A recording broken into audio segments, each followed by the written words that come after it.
Hello. Welcome to the Xirtus.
Synctank.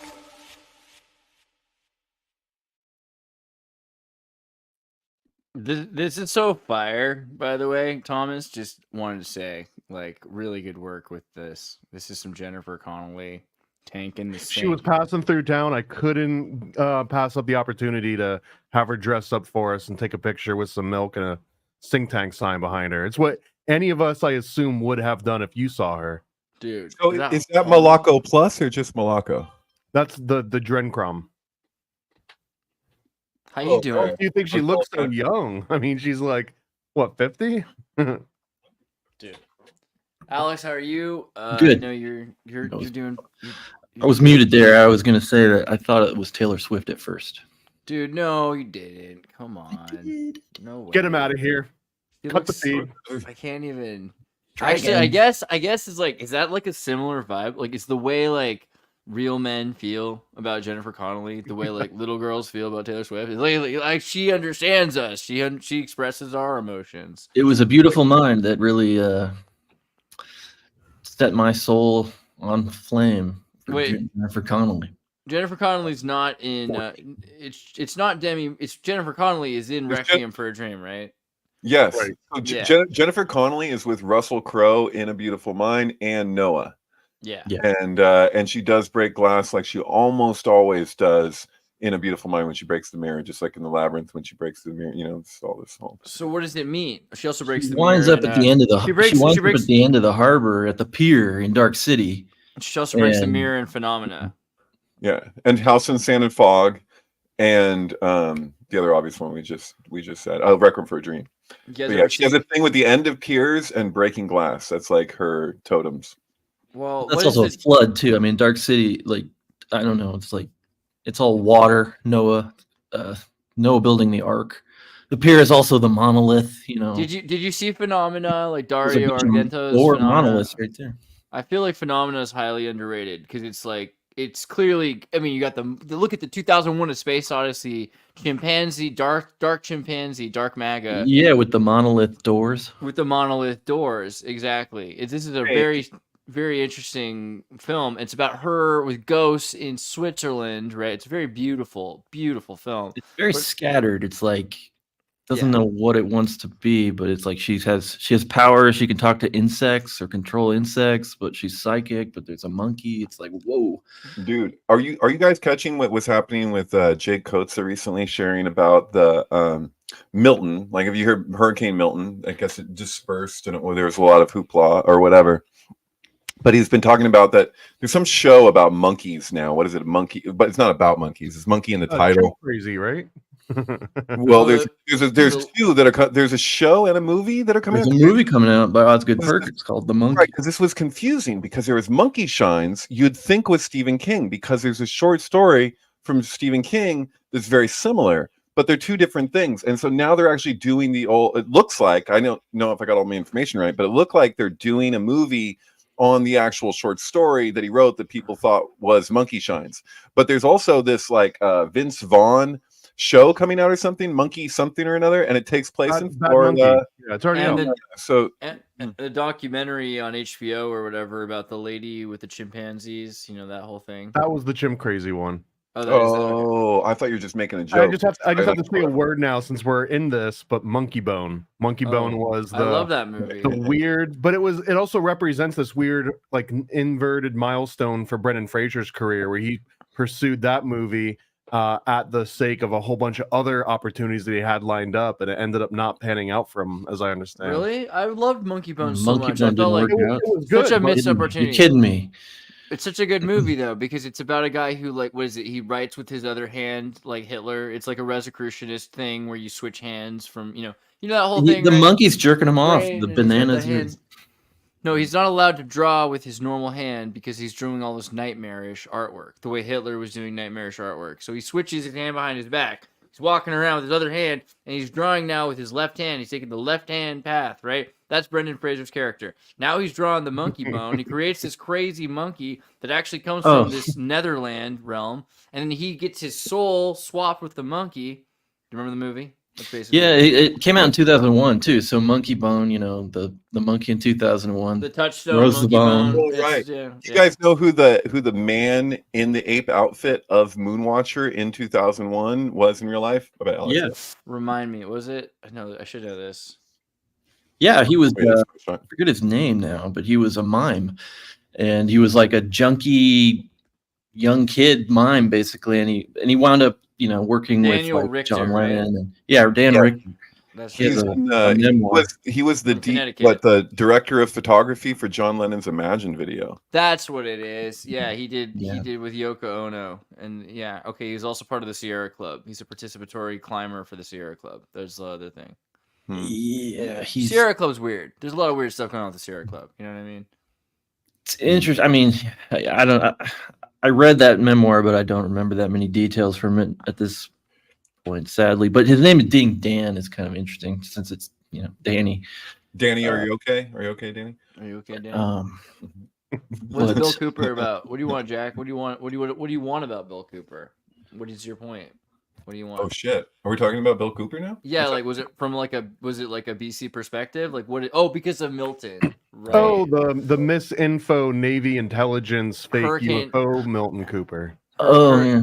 Isn't that it? Like Hurricane Milton? Isn't that the sync that they're trying to insinuate? Right? No. Well, I mean, I was thinking Paradise Lost, right? Milton wrote Paradise Lost. Well, to be fair, Cool. this hurricane didn't shoot a sheriff in the face. I thought it was Milton Friedman, to be honest, the economist. Does anybody know who Milton Friedman is? No. Hurricane Milton was extremely powerful cyclone. When is this? 2024, October 5th. Dissipated on Crowley's birthday.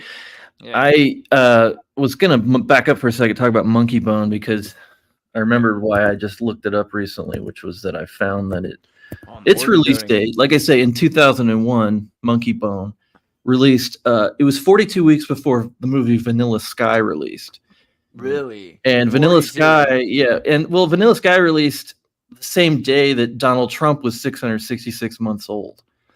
Did we bring up Danny already? Did a Danny sync already happen just now? I was referencing Danny from The Shining when I said, Danny, are you okay? Because I made a meme. Yeah, before that's where right, it's like- Danny, where that's- I made, yeah. I just thought so because 42 on his arm. I just showed my mom The Shining for the first time. For some reason, she was like into watching The Shining, which is crazy. And so I hadn't really thought about 42 on his arm in a while and noticing that, right? Oh yeah, yeah. Well, he's 42 holding is up all his- over it.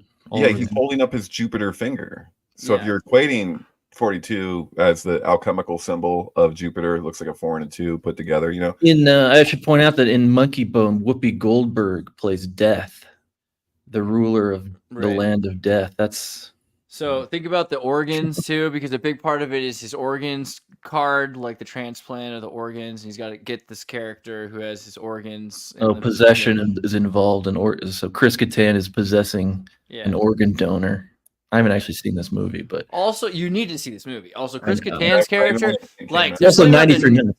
Catan is such a. I mean, Ka is in his name, but also that he's a what do you call that kind of like impersonator, right? These Oh shit! an Well, impersonator he actor. plays the ape, right? Like he's in Monkeybone, but he's the what's his character in SNL when he's like the little ape guy? Mango. Mango. Yeah, thank you. Yeah. Yeah. Dude, what I just read this about Monkeybone, loosely based on Kaja Blackley's graphic novel Dark Town. Hmm.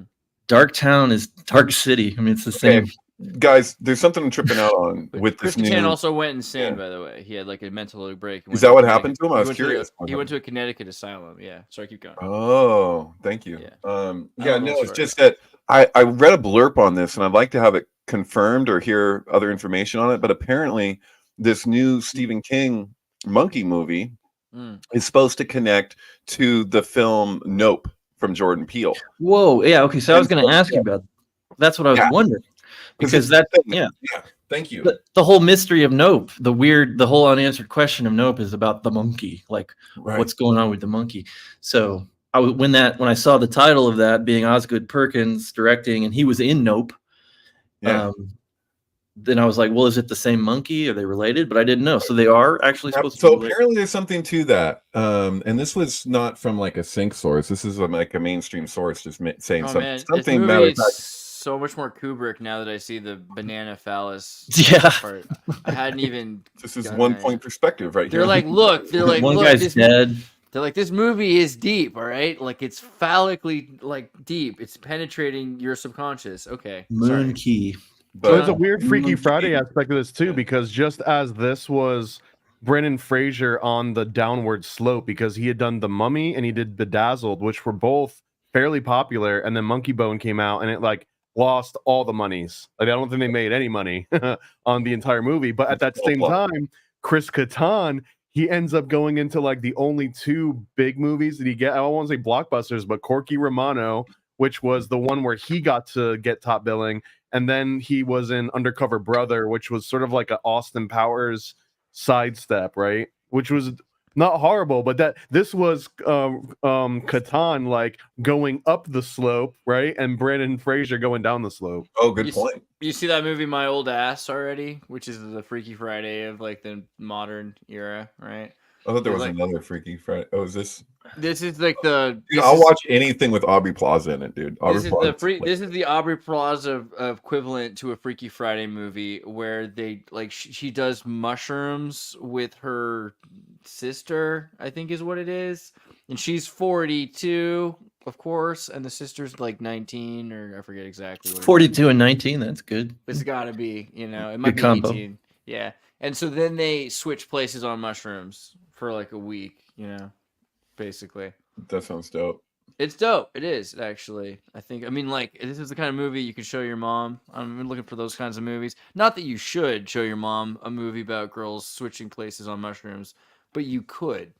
Right. And that's what America's all about. Well, I just want to say, and I've said this before, but it's like I'm just restating my assumptions, like Max and Pi, where it's like you look at Us, the movie Us, and the way that it's got Jack Nicholson's grandson in there, Duke Nicholson, in the credits as Danny/Tony, because there's the double and then there's themselves. So they're communicating something there, because when they say we're Americans, that disability, by the way, I've talked about this is also what Kennedy has, but that people were really upset about. Some people, activists, were upset about Us because they're like, this is insensitive to people with that disorder, blah blah blah. But like that is Red Rob. Like they're communicating like reiterating what is happening with Danny, with who's Tony, with it's like the whatever possessing Danny is spread to the entire like country, I guess. The Hands Across America thing. And they're getting the Shining. invaded. Everyone's getting the Shining, and like it's kind of trippy. Like it speaks to that Masonic kind of ambition to illuminate humanity. But if you were to illuminate humanity suddenly and not just like do it like the Hierophantic task where you're disseminating the supernal mysteries to the people in the terrestrial, and you do it through symbolism because you want that aha. You can't just give them knowledge. Yeah, You dude, give gotta people do knowledge, the it just hood doesn't go ring, you anywhere. gotta do cable toe, and they got to pinch the nipple. If you don't do those three things in that order, you don't understand any of the Correct. mysteries that are conveyed on you. Thanks, Thomas. Exactly. Ant has to do with like inestimable or whatever, so like pricelessness. So also like Right. the name Antonius is like the priceless one, right? Like Right. the one that is beyond being invaluable one. So where I want to go with this is I'm like, if it is true, like I need to. Can we look this up? I don't even know how to do it, but like Us and this new Stephen King monkey film. I forget what it's called. I don't know what the new Stephen King monkey movie is. It's called The Monkey. It's called The The Monkey. Monkey 2025. It's going to be coming out actually on Jordan Peele's birthday, his 46th birthday, which is 23 plus 23. It's also Jennifer Love Hewitt's 46th birthday. They were born the same day. Actually 3 days after mine. Is Jordan Peele actually contributing to this movie? Like I don't think so. I think he's just maybe a producer or something. Is he a producer? Yeah, that's my question. But I didn't see that. Yeah. But yeah, I mean, I feel like he's the crypto producer of all these things because I don't. Oz Perkins is clearly his little kind of flying monkey. Mm-hmm. And I thought Longlegs was really lame and not very interesting. I mean, it had all these interesting elements, but didn't really amount to much. So I have this whole blog post, by the way, where I go into Osgood Perkins and pointing out how his birthday on 2/2/74 is 237 weeks after the moon landing. So, and then his mom, died on Flight 11 on 9/11, one of the first people to die on that day. It was on the flight? On the plane, yeah. Her name was Barry Berenson. Sorry, I don't mean to laugh, but very comic book name. It's incredible. The wife of Anthony Perkins is who she is. So he's the son of Anthony Perkins. He has a brother named Elvis. His name is Oz. Like it's this whole crazy royalty thing. Mm-hmm. Bloodline. Well, that's a trip. I didn't realize. So I'm interested to see the monkey, but so he's the son of Psycho. He was the actor in Psycho 2, yeah, right? Isn't that the deal? He was first acting role. I think so. Yeah, I think so. He appeared as the 12-year-old Norman Bates. Right, exactly right. That was his first role. Which is a good movie, too. It's actually really good. Psycho 2 is really good. He was in Legally Blonde. What was he in Legally Blonde? Oh, Dorky David. I don't remember the character. What about Psycho remake? Is that universally panned or hated or loved or anything? I just remember the Busta Rhymes song. I kind of like pointless. It. It's pointless, but I don't know what pointless means. It's creepy and dude. I feel like making a movie wasn't Anne Hesh in it. I feel like making a movie is good for the people making the movie. So I think everyone should probably in college remake Psycho. Like dude, you don't have to know. watch me remake it, but you should make it. Did you guys know this that Psycho, like that the son of Anthony Perkins is the son? He's the younger Anthony Perkins? Is he he's played by his own son? I didn't know that. That's pretty. Did I know that?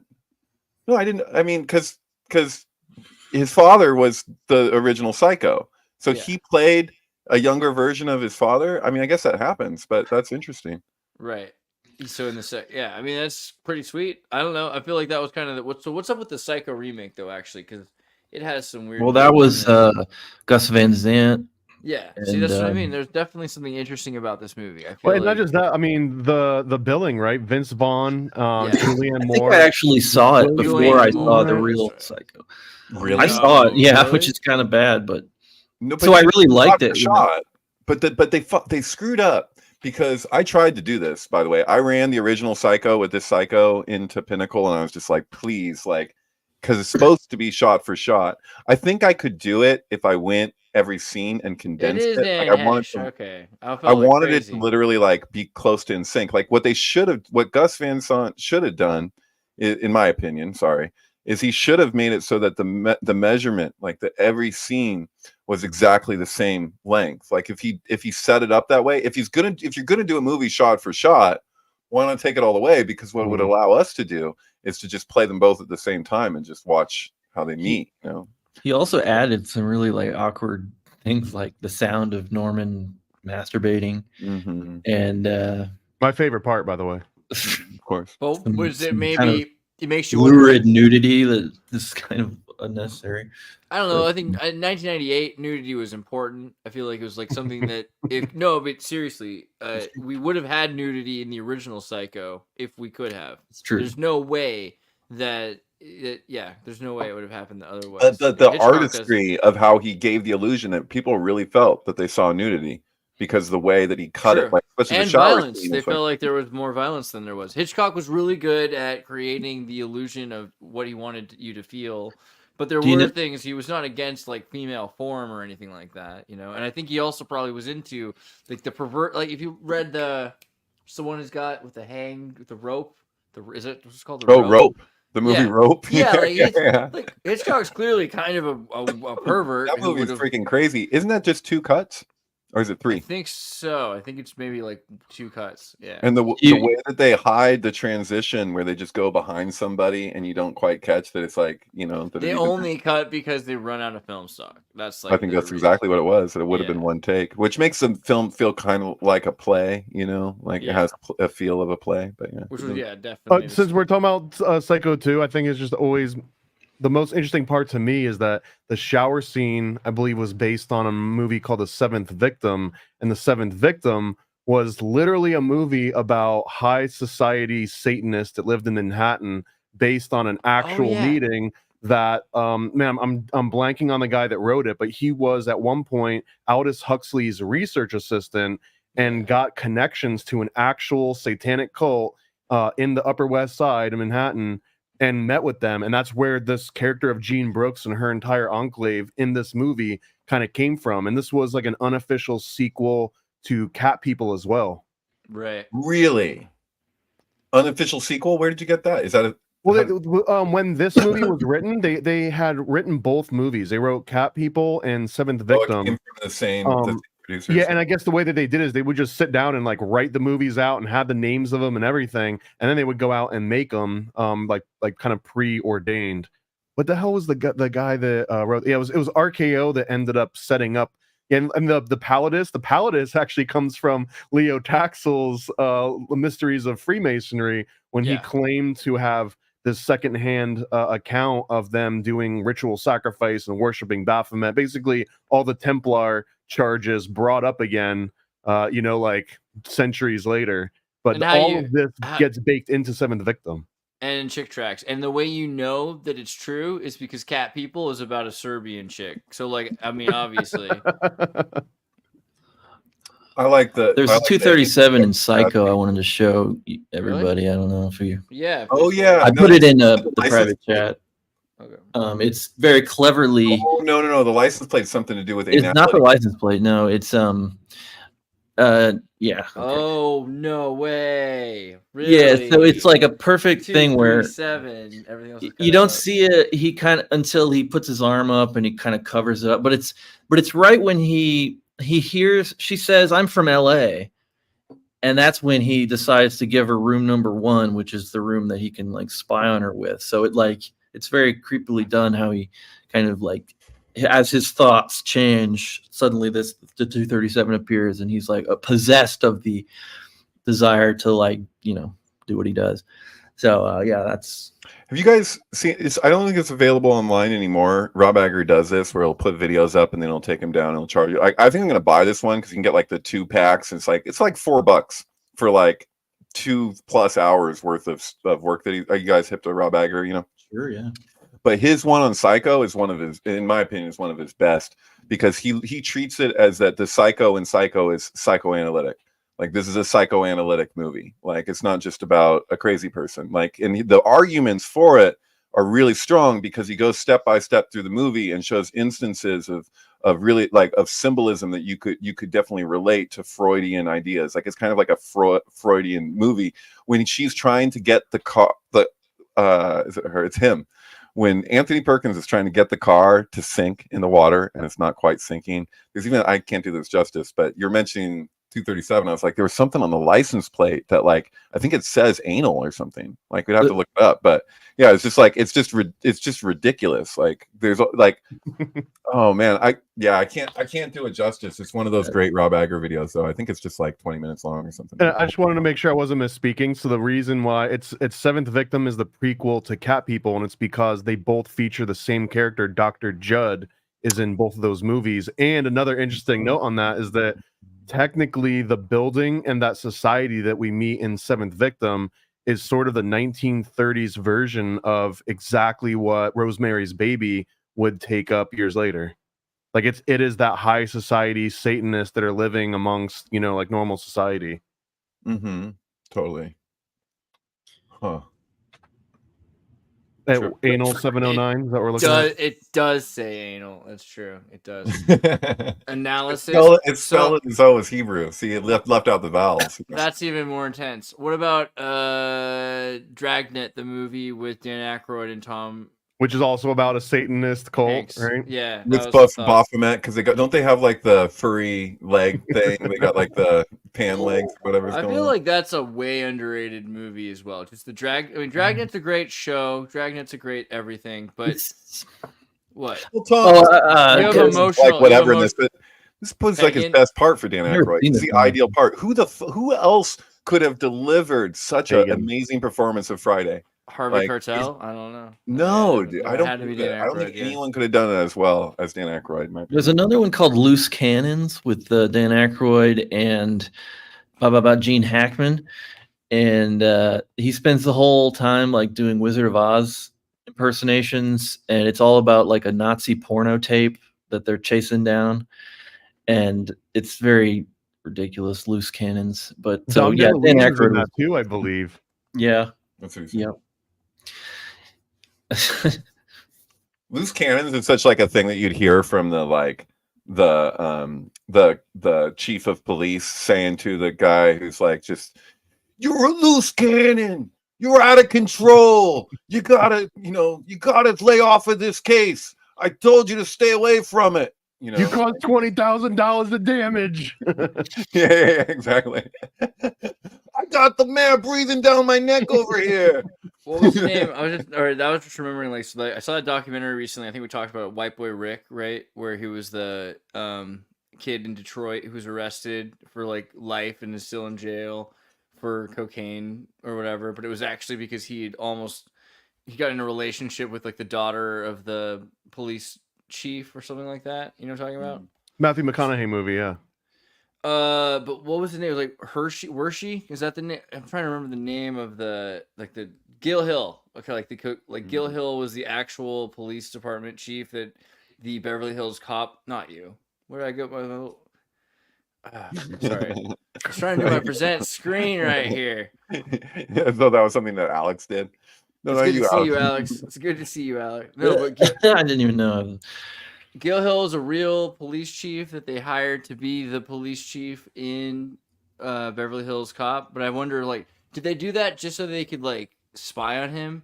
What's the deal with? Why would you put a major drug smuggler who's a corrupt police chief in an actual movie? Like, is this some sort of a? Well, I mean, like when they had, the helicopter pilot in Apocalypse Now, who's the drill sergeant in Full Metal Jacket, and like that guy had this whole like history with the Marine Corps. No one else could have done those performances, like unless if it was, True. Somebody who had his training. I mean, it's the training comes through, But yeah, and he ended up doing another show on History Channel too for a longest time, where they would recount like weapons from history. He's in Seven also. Don't forget that. That's true. Probably his best film. Wait, who was the same guy? Ari Lee Ermey in Seven. He's the police. The same police chief that's in Beverly Hills Cop is in Seven as a police chief? No. Oh, that guy. Yeah, who I was talking about just a moment ago. I forgot his name. Sorry. Right. Oh, I didn't realize he was in Seven. I forgot that. Oh, that's weird. Yeah, he's in a lot of crazy stuff. Actually, like, his voice is kind of blown out too, which is kind of funny because it's like, yeah, well, it would be. And shouting at everybody for just can't even. He's losing his voice box there. And have you ever seen the children's version of that movie, Major Payne?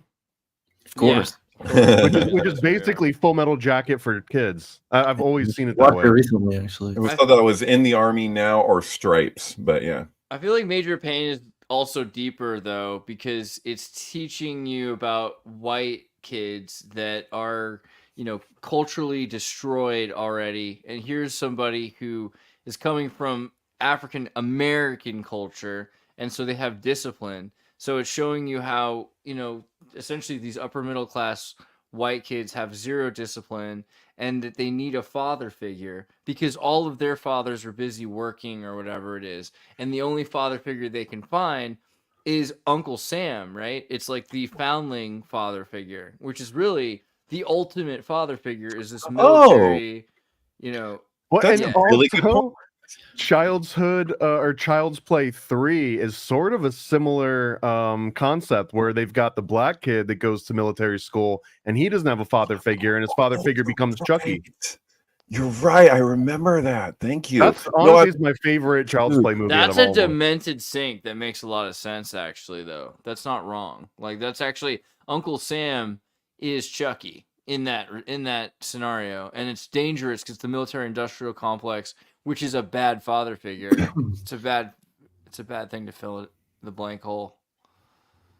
Well, I Man. mean, that whole thing of like the government in general being the parent is huge. Like, if you want to know, so obvious. I mean, I'm sure a million people have said it, but if you want to consider, does the government lie to the citizens? It's like, well, if you're treating it like, how does a parent deal with their children? Like, you're like, you want to maintain order. That's just what you do. Not just It's not that hard. You just there's like a certain phrase. It's Ade Due Dambala, give me the power I beg of you, and everything just falls into place from there.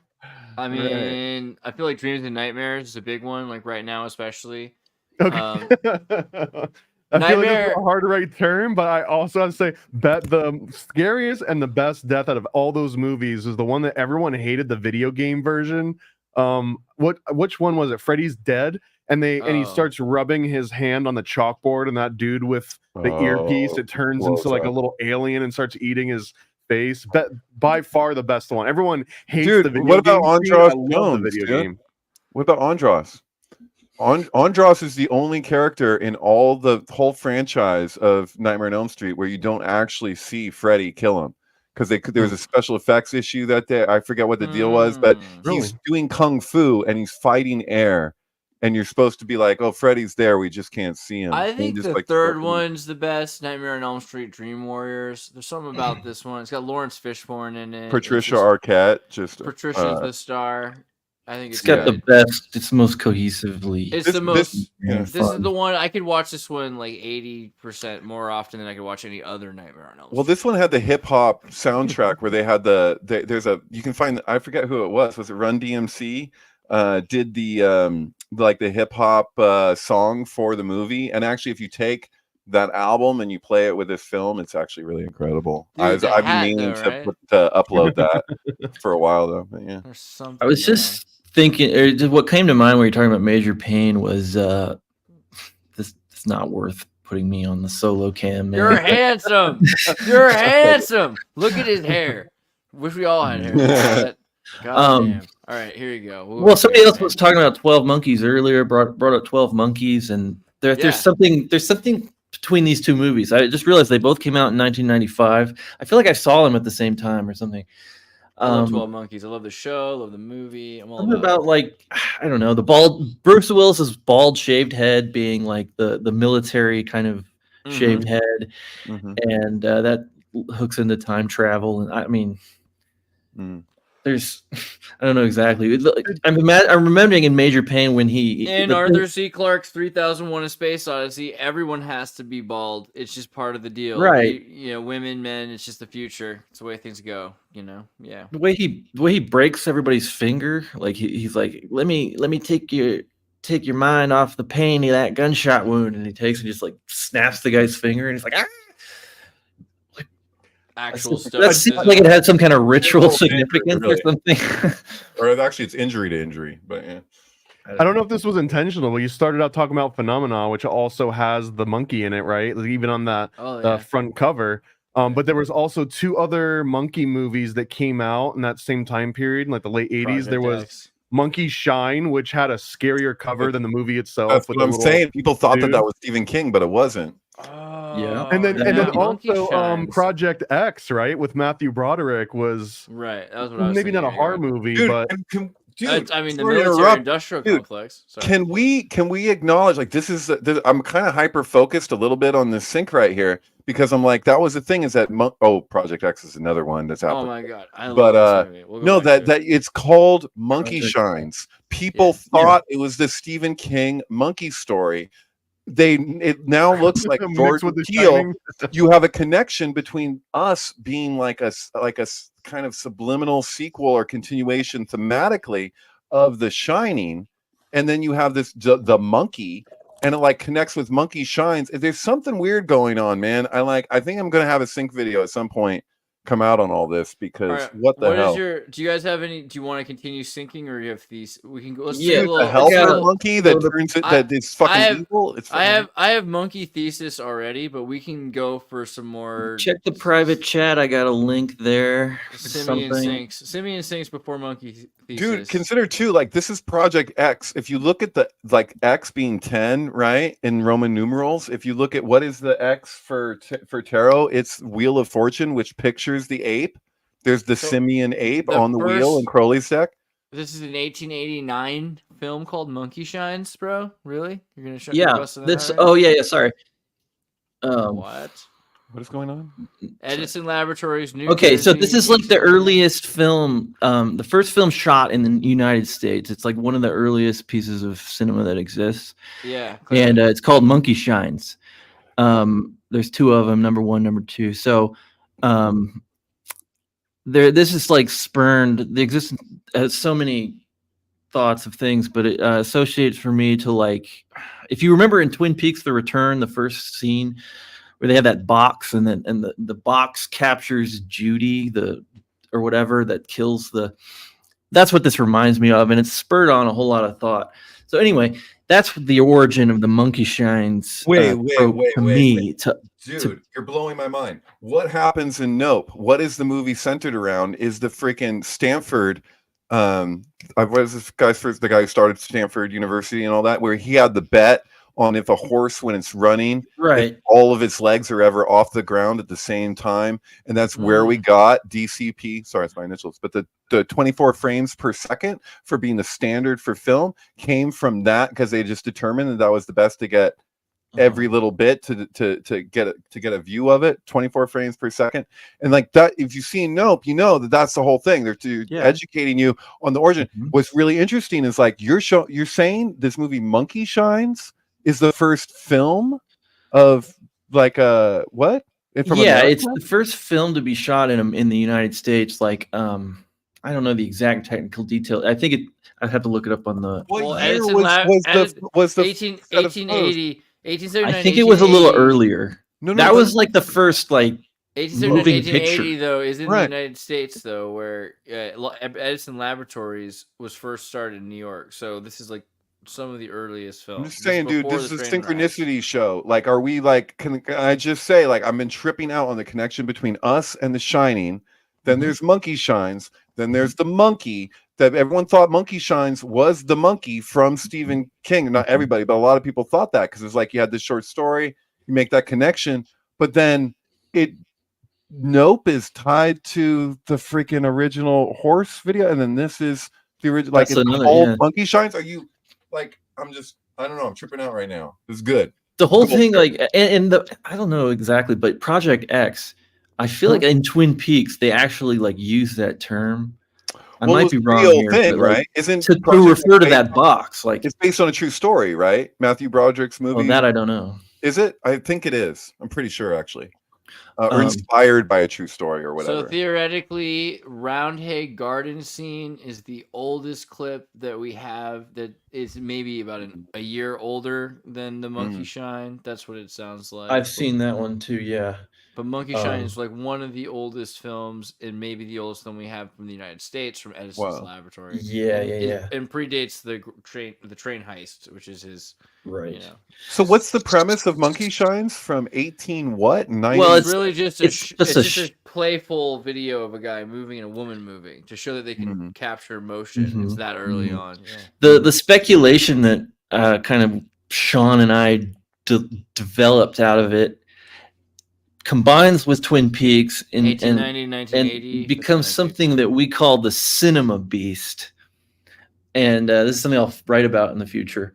But like, and it's sort of this idea that maybe making films opened some kind of doorway, and that they're some kind of beast or monster that was unleashed from film itself, that like film is sort of a gateway to. Where's my Cinnabon? And some films are like people, some shine and some don't, you know. Yeah. So I don't know. It's notable that the earliest movie that actually did feature a monkey was also an Thomas Edison movie. Who also, I want to point out, since we're on this thread, is that he was the first one to show Satan in a Hollywood movie as well. Faust and Marguerite, I believe. That was the first instance of an actual Satan on the big screen. I mean, I definitely think that movies like, particularly Hellraiser, sticks out as a movie that's an egregore or something to manifest a portal, so that you are building open a relationship between your psyche and that sacred space, or I don't know if sacred's the word, but like magical I would argue space. that this 2001 is and Warlock too, example. man. Warlock has you reflecting internally just as much as the Cenobites did. Right.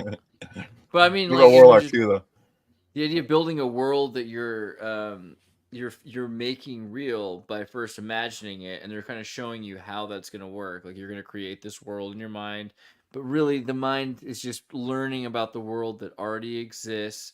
They're telling you about it, and then eventually you physically, create your scaffolding to get to that place. And that's what a lot of people do. Like the fright, the emotional attachment, there's like a sensation, the existential sensation of pain and suffering. I think a lot of the time there's a reason why horror films are so successful at this. Why people love, like, there's a group of people that love to watch horror films because they're very useful, and they're people that make them for the reason that Alex just mentioned, because they manifest portals. Oh, like Jane Fonda? No, not that kind, man. The scary kind. I mean, Jane Fonda's like, You're just talking about horror films. I'm sorry. Never mind. yeah, I was thinking like the ones with I don't know, like she made like the Vietnam horror films. It's the same thing. It's a Cheech and Chong bit, actually, where he's like, "What do you want? Oh, it's really scary. This horror movie, man. Oh, who's in it? Jane Fonda? No, not that kind, man. The scary kind."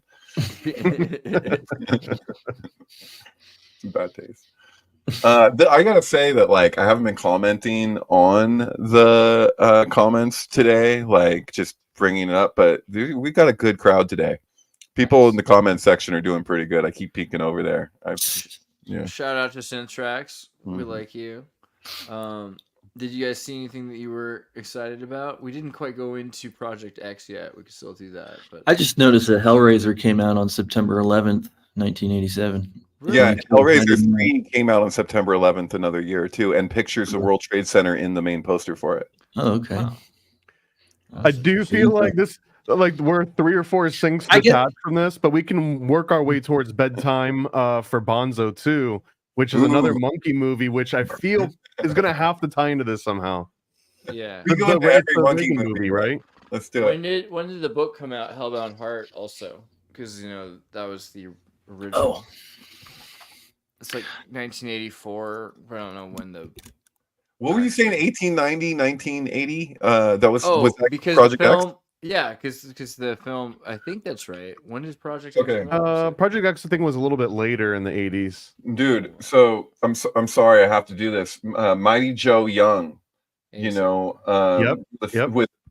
So at the end of Mighty Joe Young, which is based on an earlier movie, if I'm not mistaken, how does he die but the Ferris wheel? Who is in Project X? It's Ferris Bueller. Okay, like, what is the X in tarot? It's the Wheel of Fortune. You're looking at Mighty Joe Young, which is also a name of a nuclear bomb, I think, was Mighty Joe.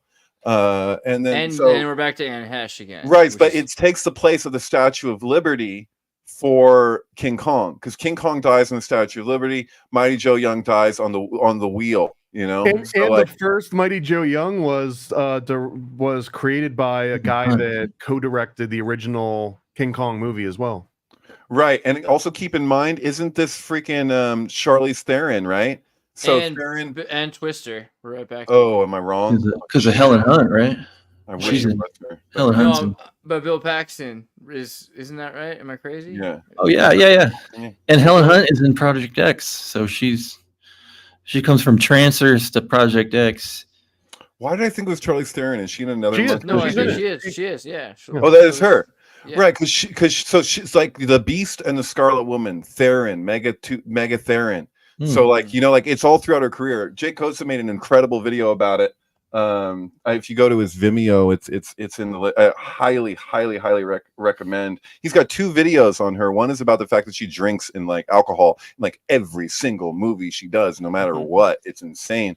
And so he has a movie with just clips of her drinking, and it just goes on and on. But the other one is the 2 Mega Theron one, where Theron, it's not spelled the same way, but it's the same phonetically of Beast in Greek. And so what is her first movie that she ever appeared in was Children of the Corn 3. Her first line in that film was quoting the book of Revelation, or the first time they show her is while they're quoting the book of Revelations of treating the Beast and the Scarlet Woman.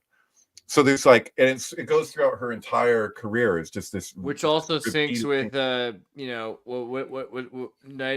Nightmare on Elm Street 3, and what was the other 3? It's all the 3 movies. Chucky, Child's Play. Chucky, Child's Play 3, Chucky 3, yeah. Children of the Corn 3. Yeah, even Toy Story 3 was the one that just went all out with like the dark, shining stuff. Like the amount of shining references in Toy Story 3 even weighed out shining references in the first one. Oh, it was wild with the bear. Yeah, it was crazy. This is the best of the Toy Story movies, by the way. And this one I feel is one of the most nefarious Disney movies ever created. Ever. The whole premise, and not even on like the weird synchro mystic tip, but if you look at the movie, objectively watch it, the entire movie is set up to teach kids to never throw away their mostly Disney IP toys, but don't throw away your name brand toys, because if you do, they die a violent, horrible, painful, torturous death, and that you need to like hoard all of these material goods. You need to go to the store and you need to buy every wood and Buzz Lightyear and everything, because if you don't, they go into that huge furnace and they go to hell essentially. So this is teaching kids. That's just what every 1 in 42 autistic kids needs to hear about their toys that they already believe to be talking to each other.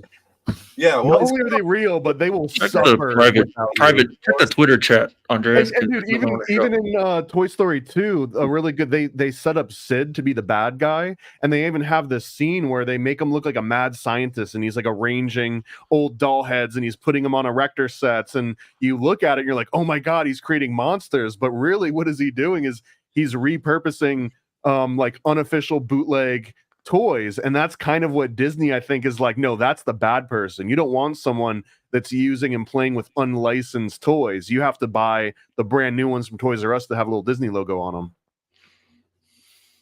Why is Ferris Bueller connected to the Ferris wheel that young dies on? Which movie is this? This is in Monkey Shines, 1988. No way. Really? Yeah, so it's just the Easter egg there.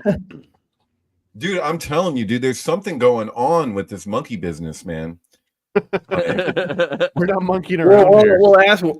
Sorry, what happens with the monkey in Nope? I mean, it is worth discussing because, like, the whole mystery of that movie. That's what I was gonna follow up that thing I was gonna say about the cinema beast, which is that we had developed all this talk about this idea of the cinema beast, and then I went to see Nope, and it was just like, that's what this movie's about. Like, totally. It's all about that. Like, the whole history of cinema, creating some kind of, I don't know. The monkey didn't want to be filmed.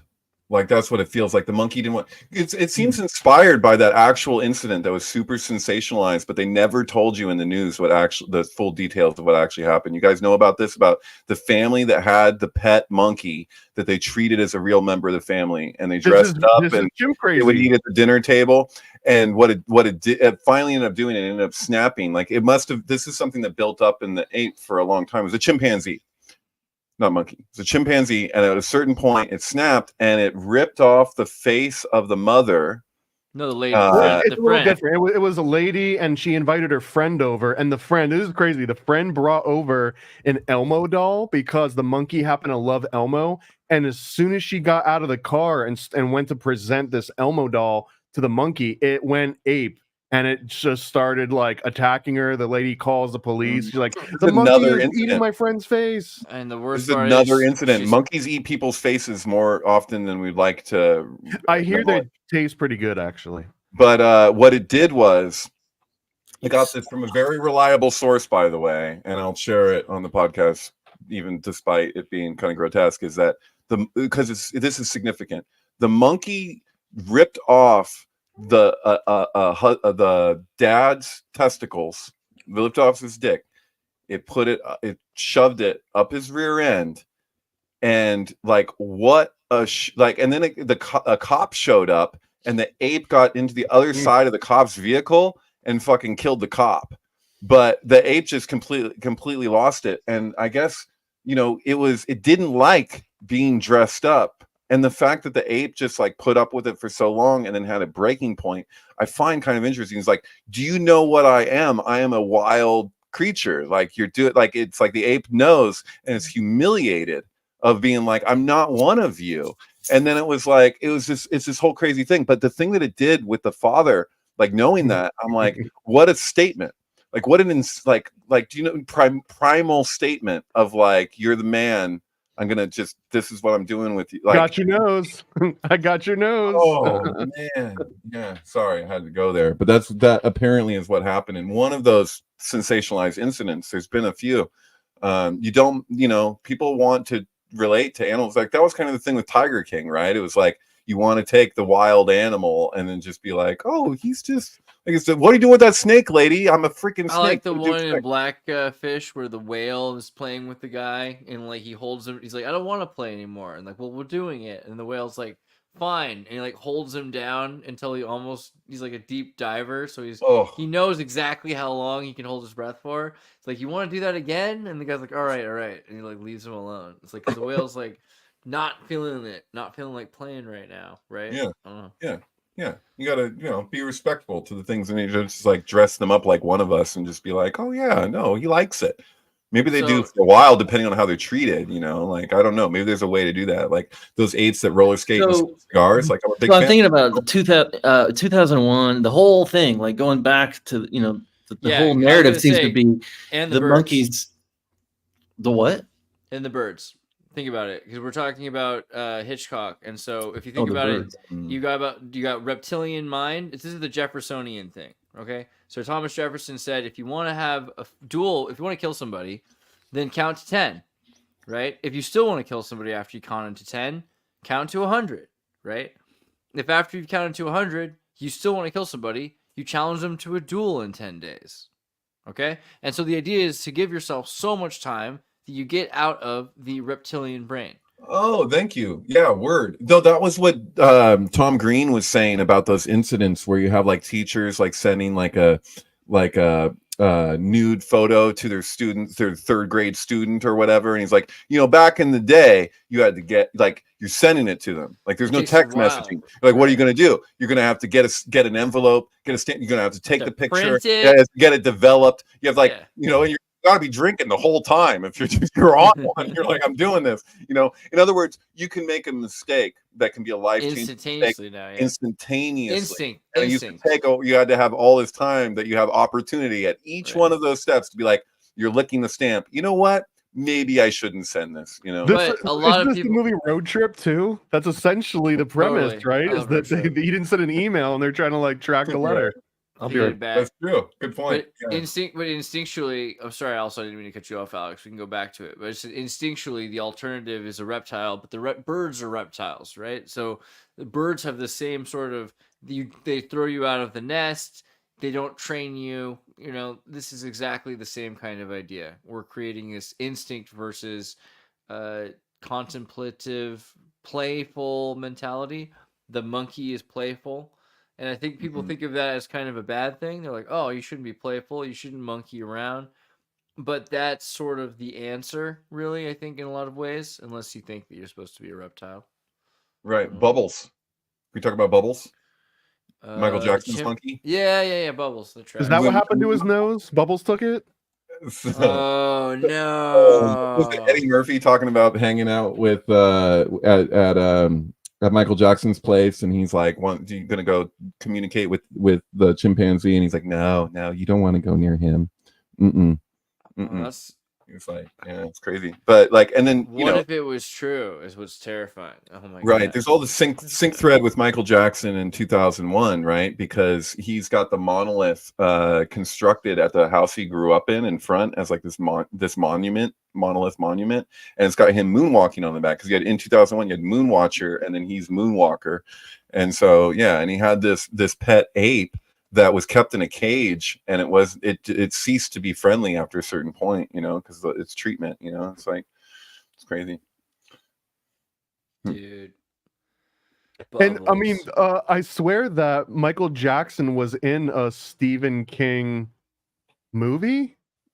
Well, Well, you had Thriller was directed by John. No, not right? Ghosts. There was a short movie called Ghosts, which tell me. Michael Jackson was SKB. in. Oh, Stephen King. Short King film, made Ghosts? 1996, but it was co-written by Steve. So there's another King Shining Michael Jackson connection in that. I didn't know that he had him do Stephen that. King, yeah. I love Ghosts. I think Ghosts is one of my favorite. Do you remember? I'm sure you watched the. Yeah, this was creation of it. written by Stephen King. remember this. Yeah, totally. It's so good because on the Masonic checkered floor and has all this crazy symbolism. Speaking of Thomas Jefferson, because there's all of this colonial founders ball people. Like this is like this is exactly the 1790s. Is that period really? See here. Right, Ghosts. but Good. Oh no, I'm thinking. Didn't Thriller come out right around the same time as Creepshow? Creepshow and Thriller, because that was Stephen King.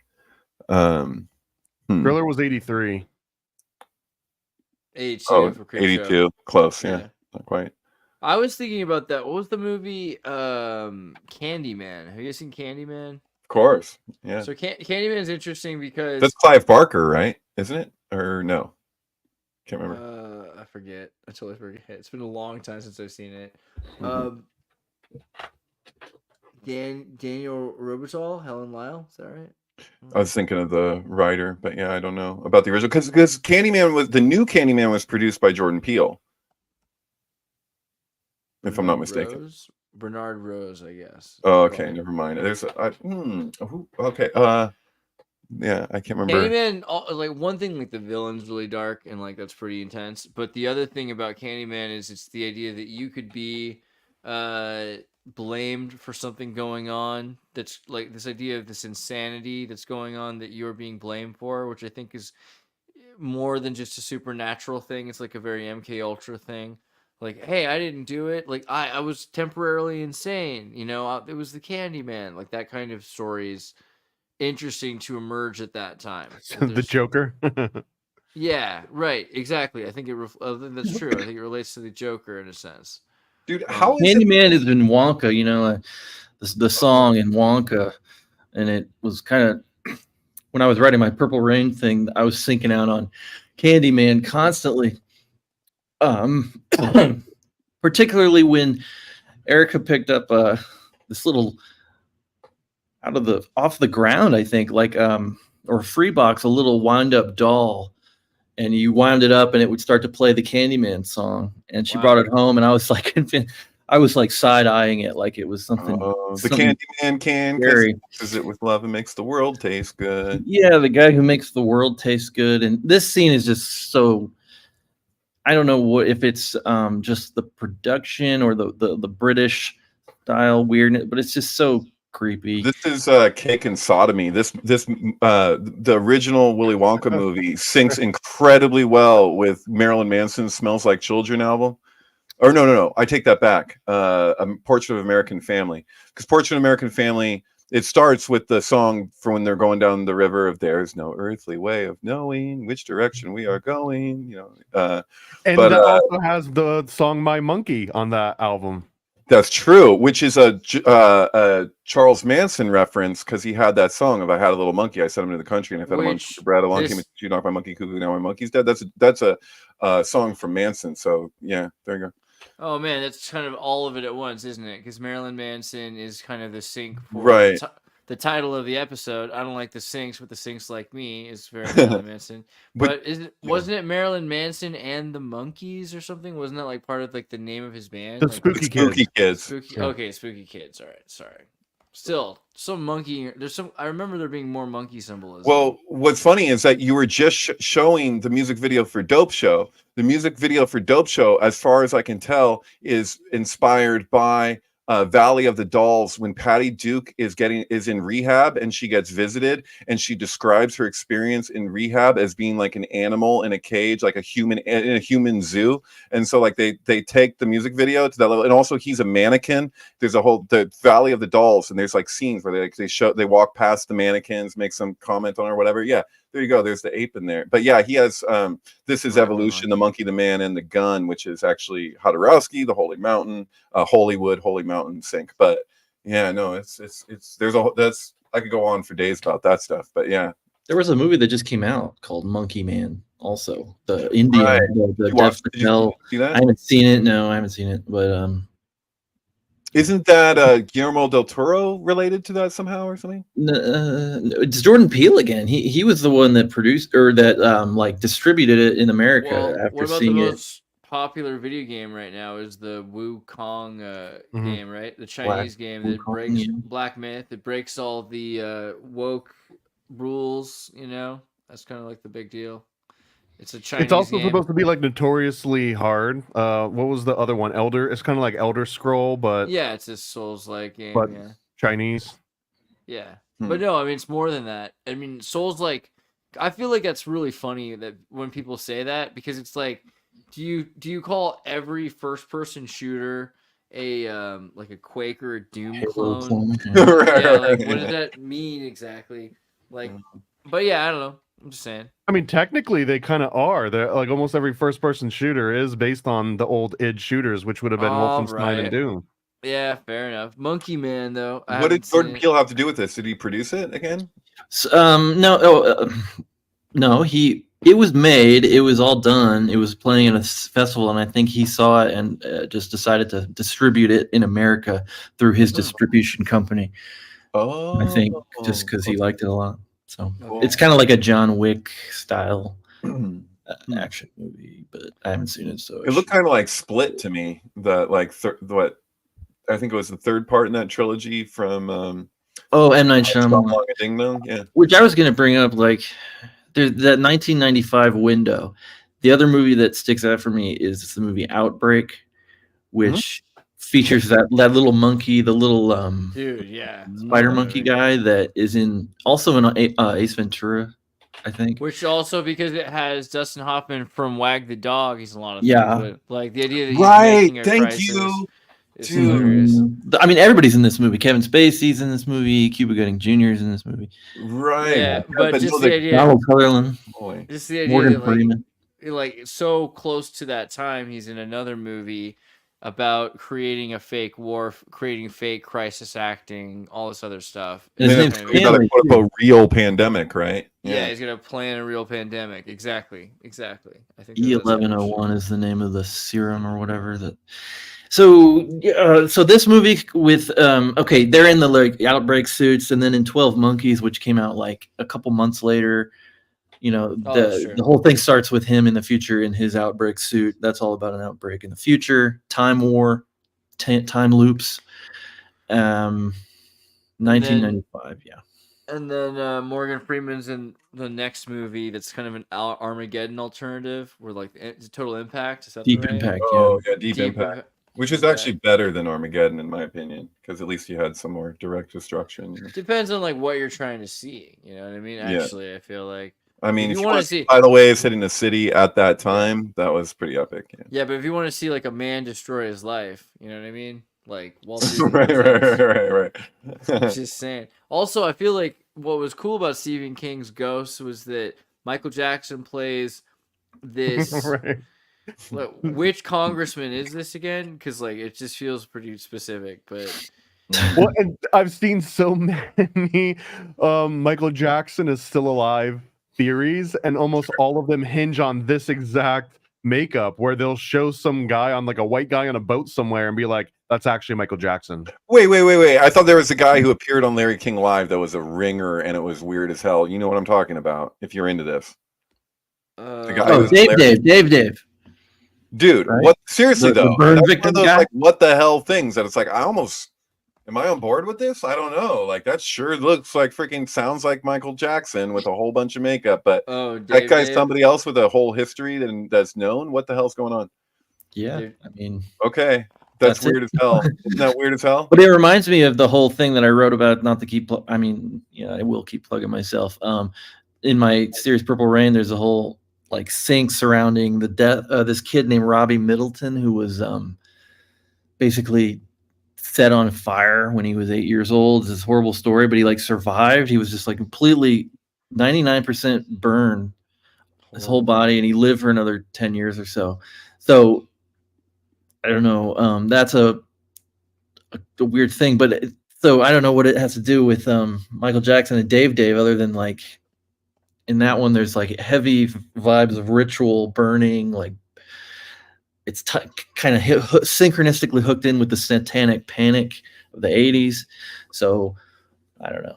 Which Stephen King was all about that. Like, he was like, I think Stephen King at that time probably felt like he was really like some kind of almost activist against the what he would view as the fundamentalist Christians. It explains a lot about, like, if you follow him on X, dude, it's the ultimate cringe, dude. It's so it's like, what is going on, dude? It's just a paradigm you exist within. It's just like him and Mark Hamill. Did you see them sitting together at the? Oh my god, what the hell is going Those on? two are. Yeah, if there's two things that Stephen King really likes, it's children doing inappropriate things, and it's like, I guess, dunking on Republicans and Christians on Twitter. Right. You know what? I'm never going to be Wants the that person freedom to that be a takes. perv, Yeah, I can't take somebody's fictional stories, especially when they're doing horror stories, and say this represents who this person He is. doesn't because he would think necessarily that- like to do it. No, He just it likes just to write stories about that happening, and that's It's like just it's a motif, and it just happens Right.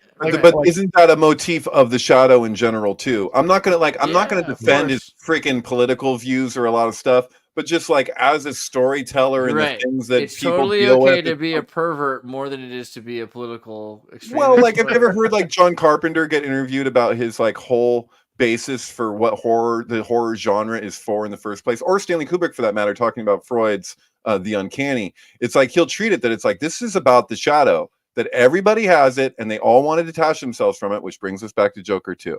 Is that there's this whole idea, and that you try and use it in court now. It happened with the Menendez brothers, where they said that the trauma created this split, and this other person committed the crime. It's an old Twilight Zone episode where the guy builds the bunker in his house, and all the people are over for the party, and they're all making fun of him, like, oh yeah, get a load of this guy. He spent all his money on a freaking bunker, and then they announce that there's like nuclear war is imminent, and everybody fights to try and get in this guy's bunker that they were just making fun of. And then Rod Serling comes out at the end and has some bit where he's just like something along the lines of like, "Who are the real monsters? Have you heard of people? Who are the real people? Is it them at the party who were so polite and so whatever, or was it the monsters that they became? Which is the real them? You know, it's like you're not separate, you're distinct, but you're not separate from your shadow. You know, that's what Full Metal Jacket's about, also. You know." Well, there's a TV series called The Crowded Room too that had the same premise, where a guy like shoots someone out in public, and then he basically claims that he was traumatized, and that wasn't him. It was a split personality, and the legal system gets involved, and it's kind of like a long, drawn out version of that. Mm-hmm. Yeah, well, it's a central issue in psychology of like, what is your relationship to the shadow? That's it, you yeah. know, yeah, The Crowded Room. It seems like Us kind of says that like it has been completely severed. Like the self to the shadow has been completely cut at this right, point. but they're all holding hands, so they're all the shadows of all these people are like, we're united, and we're going to have our hands across America, because Americans can't bring themselves to actually do the reality of that. So they're like, we're literally going to have our hands together from Santa Cruz, California, to the other side of the country. You know. But you know that. But you're right. Like there's midpoint in Kansas. They're severing themselves. That's why she literally says it. What is the words that she uses? It's not severing. Do you know what I'm talking about? When the girl's chained up. Tether. It's the tether. Tether, the untethering. Yeah. Tether. Yeah. We're tethered together. But then the kicker is that at the very end, when the kid's got the amethyst and he used to kill one of the twins, because there's twins in both The Shining and Us, right? There's the girls from Tim Heidecker and what's her name? The girl from Mad Men, you know? But you know, that he's in the car with his mom in the very last scene, and he knows that his mother was from the underground. She was from below the boardwalk. And what that indicates is that they're no different. It's nature versus nurture. This is where they came from. So what's the hell? You are this. That's how it communicates, that even though all appearances suggest symbolically throughout the film, you're absolutely right that they're separate. In the very last scene, they show you that they're not really. That this could have just as easily have been his mom. The circumstances were different, but she got out of there when she was young, wearing a Thriller shirt. Just saying. Interesting thing. Okay. Interesting. Yeah.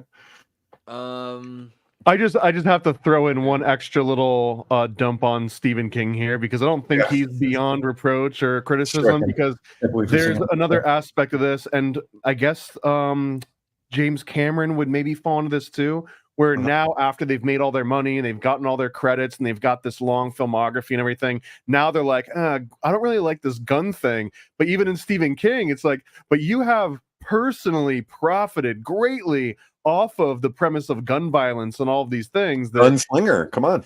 Well, but then to say that, well, that was his alter ego, wasn't it? Wasn't Gunslinger his like other? That's the dark half. Is that what you're thinking of? Anyways, but the premise being that when it suits him, he's all for free speech. He's all for, gun violence if there's a direct profit to be made, or like an artistic statement. But if anyone else wants to also make those points, not in the exact same medium that he's making them in, now it's okay to stifle that. Now it's okay to kind of repress that a little bit. So good point. Yeah, remember that the dark half, which is about the split personality thing, is the basis for What About Bob. And how What About Bob actually connects to Groundhog Day with the shadow, because he's looking for his own shadow. And so, What About Bob? That's what I was thinking of. It's the confrontation between Freudian psychology and Jungian. But she says his name. She goes, of the boat. So when Bill Murray goes out on the boat and he's like, "I'm sailing now. I'm a sailor," right? So you see the shadows in the poster. He's looking for a shadow, of course. Right. It's Stark. It's something Stark. John Stark, I can't remember, but she says whose boat it is that they go out on, and it's the name of the guy from Stephen King's The Dark Half about the shadow self. Do you know what I'm talking about?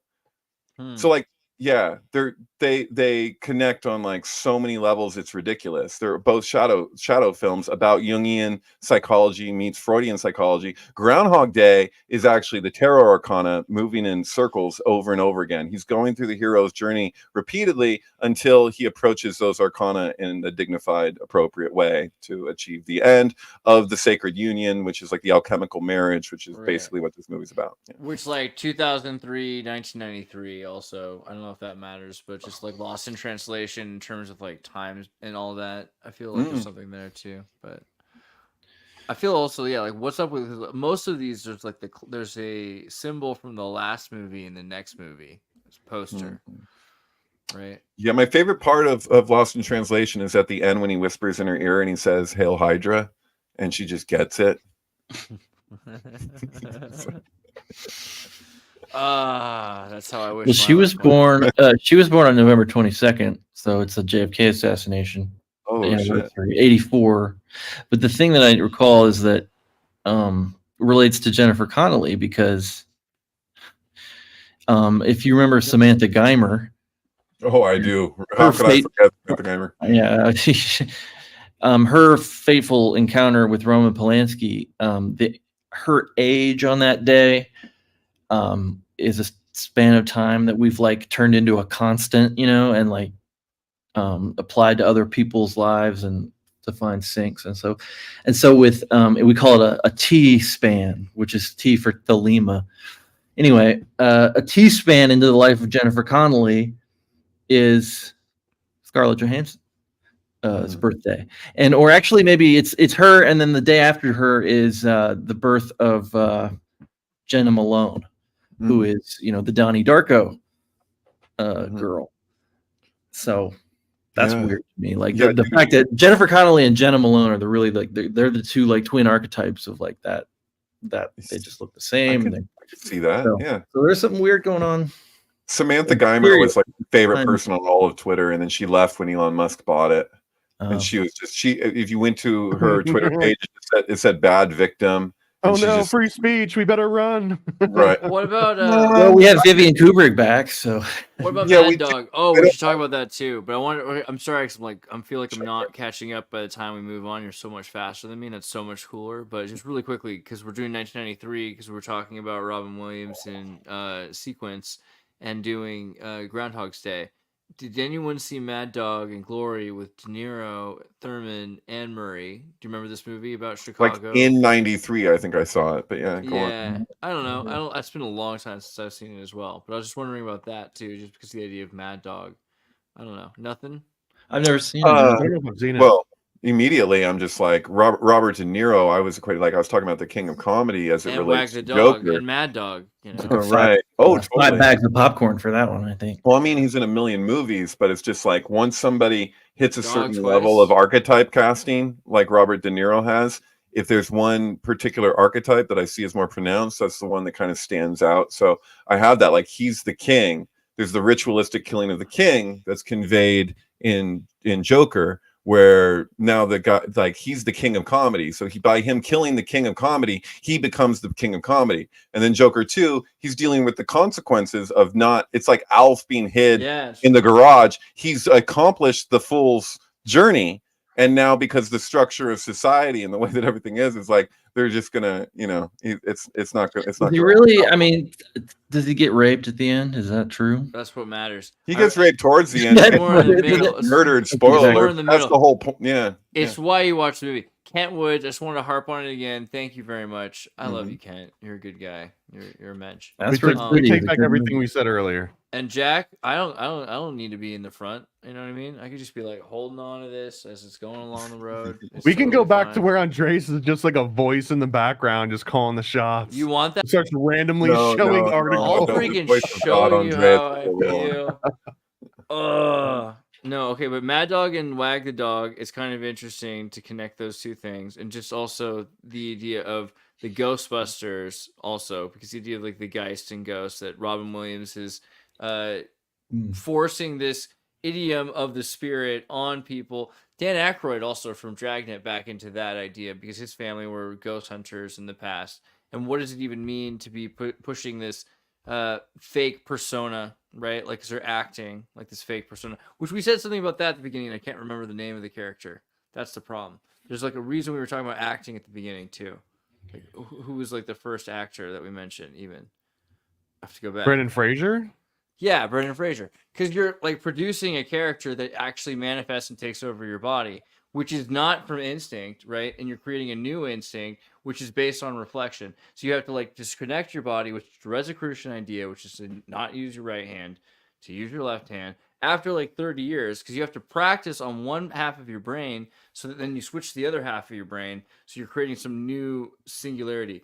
Well, and this is Jack Torrance, right? That's what Jack Torrance is going through. It's what the characters in Us are going through, where they have like this mirror identity, I guess like the shadow identity, to be all Jungian about it. But that's exactly what Monkeybone is, without even trying to like read deep into it. It's literally that. Well, yeah, didn't it's Superman do the shadow thing? because your logic and your inventive part of your brains too, right? Like Superman would change the direction of like there's Superman things that relate directly to like advice that Crowley gave for having to creating a split. So he would have this thing where you change a ring from one hand to the other hand. You'd take a part, you change the part of your hair and flip it the other way. Like I guess that was something with Clark Kent and Superman where he'd like switch the part or change his hair. But yeah, no, it was. The reason why that's significant is, Superman is Ubermensch. The song for Superman from the original, not original, but the films with Christopher Reeve, that's actually thus also spake Zarathustra, and it's a slight variant on the notes of also spake Zarathustra, which is Nietzsche, which is the Ubermensch, right? So yeah, it's weird, but yeah, this actually syncs with Gary Rafferty's City to City is the original Superman. It's incredible. but Do you have I haven't thoughts? uploaded that. But Have you seen what you're saying, Somewhere in Time, or the original Superman does? Superman does. so I believe, what with the Harris parting thing? Because also, so have you seen Somewhere in Time, the time travel romance with Christopher Plummer and Christopher Reeves? Mm. So I don't think I have. What is that? this is the movie Somewhere in Time. Somewhere Have in you- Time, and he turns the world back on its rotation to save Lois Lane, which is an anagram for all is one, right? Which is what what's his name? Like the Davy How does he Crockett. go back in time in this movie? Does it involve a penny? Is that how it goes? I don't know. It's like an elderly woman. It's very a pocket watch. An elderly woman approaches him in 1972 in a college theater, and he travels back in time because of the pocket watch to like the early 20th century, and he meets the elderly woman when she's young, dapper, Titanic. It's like a Titanic kind of vibe. So he goes back to the Titanic period. Because It's like that's well, go ahead. Sorry. No, I was gonna say it's like Titanic crossed with Outlander, which is like, yeah, you do. I know. I need to see it. Like this is another one of the movies I've never seen. How has your girl There's not a made time you watch Outlander? I feel like she's not a movie. Not really. oh, that's the But, one though. That's the one. Not only is it romantic, it's synchronous. It's all about a nun it's a nurse and she travels through time and there's Right. you gotta see it. Yeah. Well, I wanted to just bring this up that because time travel to me, I'm kind of my belief is that we are dealing with a situation where time travel is involved. It's in play. It's being done. It's just a feeling I have, and all this sync evidence kind of points to it. But anyway, the point that seems to be the primary narrative of 2001, actually, which is a time travel story, meaning that the monolith, what the monolith, this was Mark's whole theory, basically, that the monolith appearing to the proto-humans is actually Hal, the artificial intelligence, going back in time and altering the present. And so like that's sort of like and creating human beings. And so then like Gandahar. What's that? I don't know that. You never seen Gandahar? Okay, Gandahar? well, No, I don't know Gandahar. Dang it, Alex. Sometimes I've got some amazing. blind spots, man. I've got And blind other spots. times you sicken me. No, I'm just kidding. No. But this You can't hug all the cats. I keep saying you this. can't hug all the cats. You can't. Never heard of. I've literally never heard of Gandahar. Oh my god! How could you? Oh my Gandahar. We're gonna say from now on. Oh my Gandahar. This movie's so good. It's so wild. You've seen Fantastic Planet, right? Yeah. Okay. Those look like boobs. Okay, so Fantastic Planet creator made Gandahar, Okay. which I think is based on like a French comic book. I don't know. I remember seeing this way too young. Basically, in the future, the war has already happened, which will decide how the beginning of time will begin. Well, it all will go start eventually. It's like everything's inverted and backwards and very French, but there's definitely boobs and there's like aliens suckling at lemon plants. It's amazing. It's also about it's very Echo versus SSI. Everyone needs to see Gandahar. I don't know. This how else to- I swear this might sound random, but like there's a connection between Gandahar, the plot line of Gandahar, and the concept of the big-headed scientist of 5% Nation of Gods and Earths. I can't remember the guy's name, but that Jacob. Jacob, who's like doing these like genetic experiments on people, and it goes Omega. horribly wrong, and he creates this whole race of white devils, essentially. Kind of what Gandahar is about. Totally, yeah. Except Gandahar, I think, is a little bit more Echo versus SSI than it is like, it's more chiseling.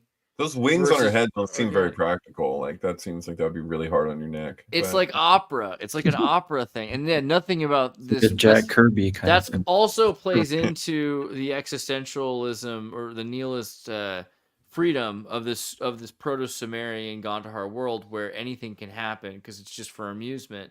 It's not for a reason. It's just, well, why not have it happen? So like the what do you call it? Those like what's the thing that like eats maggots? Like a maggot sprouts out of a larvae and then it's becomes a flower. right? And then that flower, it like eats somebody, right? And this is what the show's like.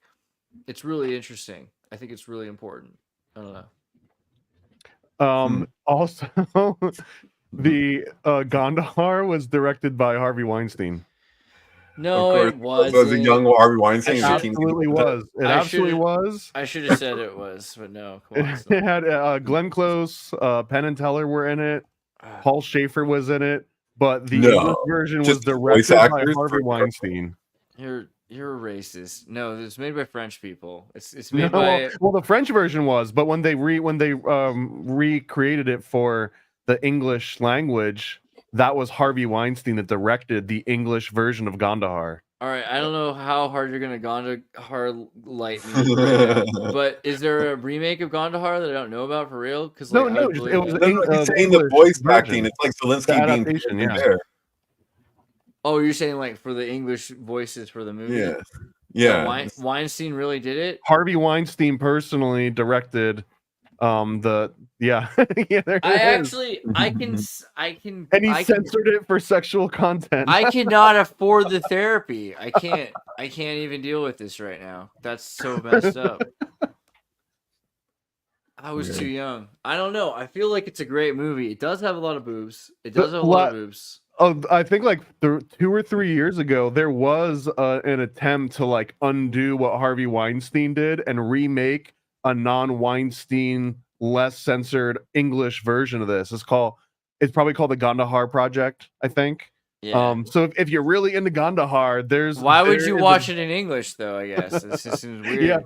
Yeah, fair point. You hate English. I don't really feel good about the English people. No, I mean they're all right. I got like 6 English friends. I don't know. The whole point of Gandahar though is to see an alien world, so you don't really need to understand the language even to watch the movie. I don't think that's a majorly important Hey, part of it. Can I just say, like, that ape killing everybody in Nope? Is it a statement on, like, because I mean, I'm looking at The Shining with us. We're looking at 2001: A Space Odyssey with the ape. Is it a thing where it's like, since if you're entertaining the idea that we're the evolute of the ape, that the ape being like it would be, it's like we're there's the future species of whatever it is that we're going to be, and then it's what we've been, and our treatment towards that evolution of our own future, it's like we would kill the next thing that we're inferior to. You know what I mean? Like it's like sabotaging our own evolution or something like that. Like I don't know. Like there's Well, something we're about the rest of the hominids. That's kind of exactly what right, we because did, in right? 2001 it's the apes kills apes, you know, and even Planet of the Apes that came out the same year, ape has killed ape.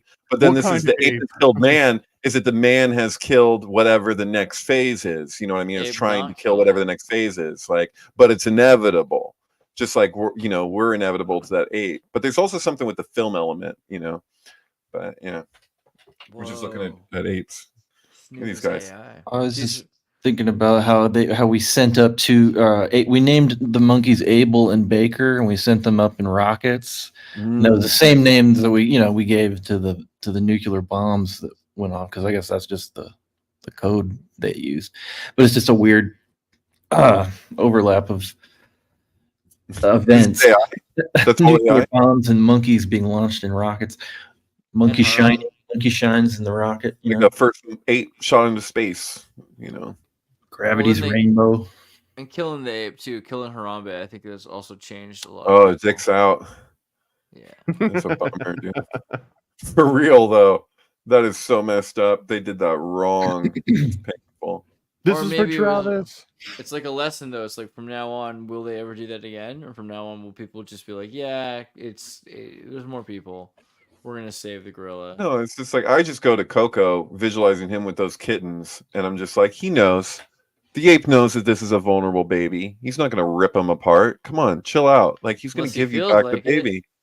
I don't know. I think maybe that's also true. Is that gorillas Some are security guy vegetarians, doesn't they're know more what- chill. I think the chimps are a bit more wild than a gorilla, though. Gorillas can be like angry and everything, but they're pretty emotionally. The stable. gorilla understands when it's a baby that it's vulnerable. You know. Which was the one where they make the robot or like the software that translates what the monkey's saying? It was either Congo or it was Instinct. I think it might have Congo. been Congo. It's And Congo. Monkey Speak sounds. Yeah, that's familiar. Michael Crichton. Yeah. Wait, what is it called? There's a movie where they do this. What's it called? Congo. Congo. Yeah, you've seen. I read the book. Also 1995. Another Oh, 1995. right. It's such a great Yeah. year for Mhm. stupid It's movies. basically that episode of The Simpsons where they make the device that lets you talk to your dog, but then they just put it on a monkey. Right. Yeah. Tim Curry is the bad guy.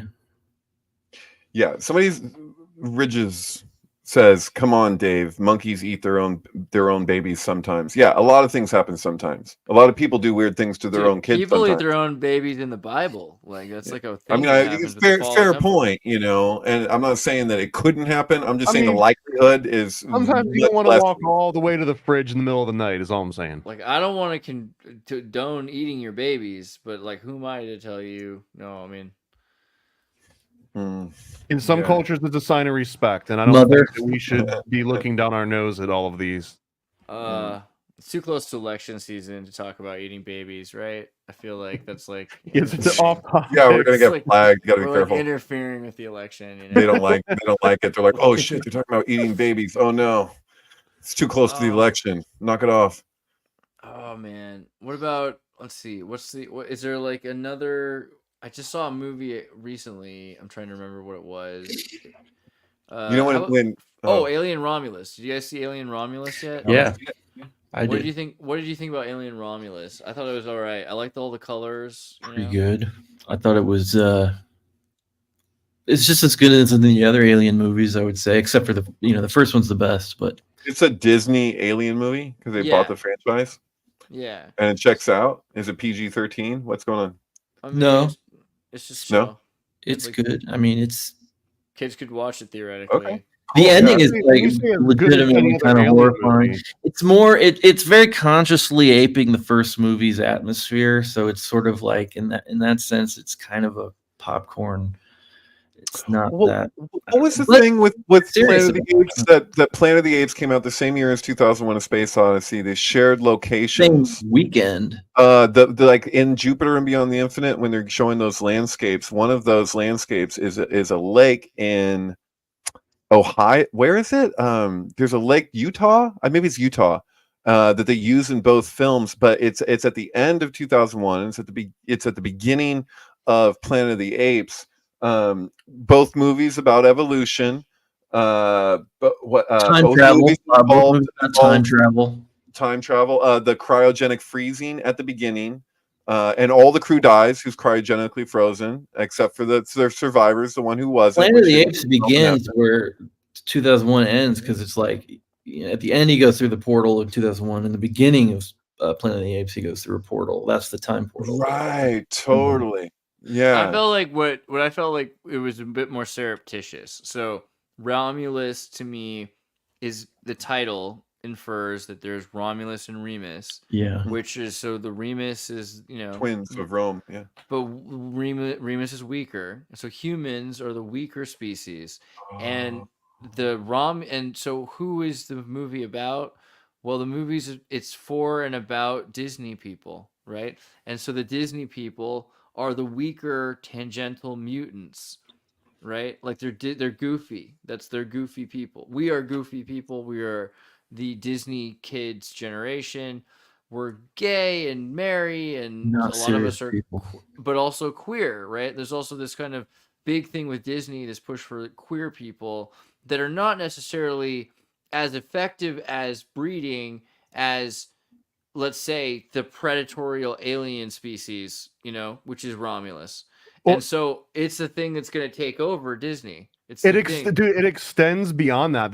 You're talking 80s Disney at this point. If you start going into more modern, there's a Disney movie called Teacher's Pet, and the entire premise of Teacher's Pet is that a dog wants to become a human, and everyone's telling him like it's the 21st century. You can be anything you want. If you want to be dog turns into a man turns into a girl, like anything can happen.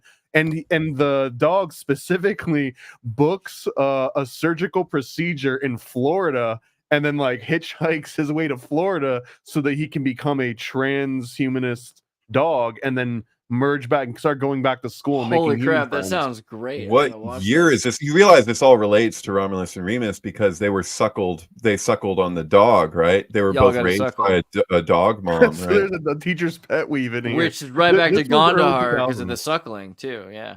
Yeah, that appears in the Lover's card in Crowley's deck, where it's not like the traditional one. He shows Romulus and Remus as the lovers or the twins, you know, because Gemini is the twin. So he was like, "Oh, Interesting. I thought Romulus when Remus as Gemini is really interesting. Sorry, go ahead. when I watched Alien Romulus, I only saw it the once, so I can't remember all the details. But I was noticing the number game, as it were. And I was like, yeah, they're doing it right. Like, because the first Alien movie, it starts off with 237. It's like one of the best examples of a 237 because since it's before The Shining, actually. But so they care, and then it happens again in Alien 2 and Alien 3. So they carried on that transition. And actually, in the year, so I just looked it up, it's set in the year 2142. 2142. I mean, that's actually 153 times 14. So also being 21 and 42. So that's just one of them. Wasn't that supposed to be a trilogy? Was the Prometheus Covenant, and then there was going to be a third one, and now it looks like it's not happening. Like Ridley Scott's not. Ridley Scott backed out, I think. Yeah, he doesn't really want to. Well, Ridley Scott was supposed to produce a sequel to 2001: A Space Odyssey as a mini series that was going to come out for 3001. That was announced a long time ago, and then it never came to fruition, I guess. Isn't that the one that was behind, which I think is a fake, but like Stanley Kubrick's angry letter to MGM where he's like, the hell you will, like, come over my dead body. You know what I'm talking about? I went through looking through the archives to see if I could actually spot that when I was at Elephant I don't think that he ever actually wrote that letter. I think it ended up being like a rumor that he had written it, but in my mind, what's the difference? I don't know. Like, ask Vivian Kubrick right now around what she thinks her father would be thinking and doing right now in the political realm. Like, I honestly don't know. I'm not really into that when we speculate on what people who are dead would be thinking about what's happening right now. It's just like, hey, we should talk about Vivian Kubrick. It's probably worth it. Do you guys want to do that, or do you want to talk about Cronenberg? Sure. All right. Yeah. So Vivian Kubrick did, just for people that aren't like paying attention, Stanley Kubrick's daughter recently weighed in on Trump using footage from Full Metal Jacket in his PSA. Is that the yeah? And that she condoned it. She's like actually, in a weird way, that she said it like that, basically. In a weird way, with all of these caveats. It's a long post. You should read it. It makes sense. You want to do that? Yeah, let's pull it up. She makes the argument that well, Kubrick was a supporter of Ronald Reagan, but then somebody pulls out a quote where he's like, straight up, it's from the Herald or something, where it's like Kubrick is like, Ronald Reagan is not a good president.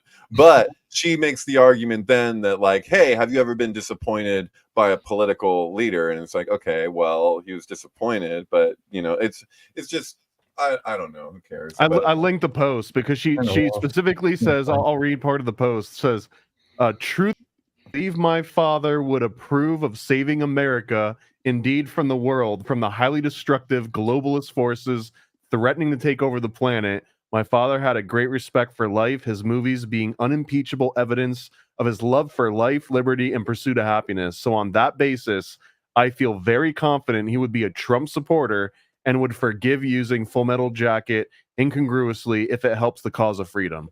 So that's unequivocal. Like, she's not mincing words in that. No, she got punched in the spine by a riot cop at Dealey Plaza when she was there protesting on the anniversary of JFK's assassination. Do you remember that? I just need to ask, what are you protesting? Like you shouldn't have shot him. No, she's protesting, I think, this disclosure that they haven't disclosed the stuff on JFK. They'll get around to it. Jeez, what's the freaking rush here? Whatever. This was years ago when this happened. And the thing is, my thing with her is, like, I really don't. Her history is kind of shrouded, and I don't know if she's even at this point like able to speak freely about what happened with her with Scientology, because she cut off all ties to friends and family over Scientology. They made her do that before the production started for Eyes Wide Shut. So my question to her would be like, oh, well, what do you think Kubrick's views of Scientology are or were? You know, like what? I think they What should is ask, Scientology now? Like, I mean, I don't. She did. I really want to find this movie, The Mao Game. I think I told you guys, but she did something for the soundtrack of it. It's with Kirstie Alley. It's an impossible to find movie. It looks like, but I wonder about it. I think it's a. They should ask called? Christian Kubrick what he thought of Reagan, because I feel like she would know better than maybe than. Point. Yeah, but she's not a blood relative. But yeah, still, who cares? Well, What was the name of the movie? She's there. Christian. Well, she was his wife, so she would be. Right. Oh, oh no, I was thinking you're talking about his other daughter. I know. No. Yeah, I mean his wife. I mean his wife. What was the other daughter's name? Anya. He had Anya, Vivian, and Katharina. Katharina. Right. That's why. And apparently, Katharina, she was in the little documentary recently about The Shining that they put out. Oh. And she has Jack Torrance's writing table as her kitchen table. It's kind of funny. It looks great. I wish I had it. Right. Huh.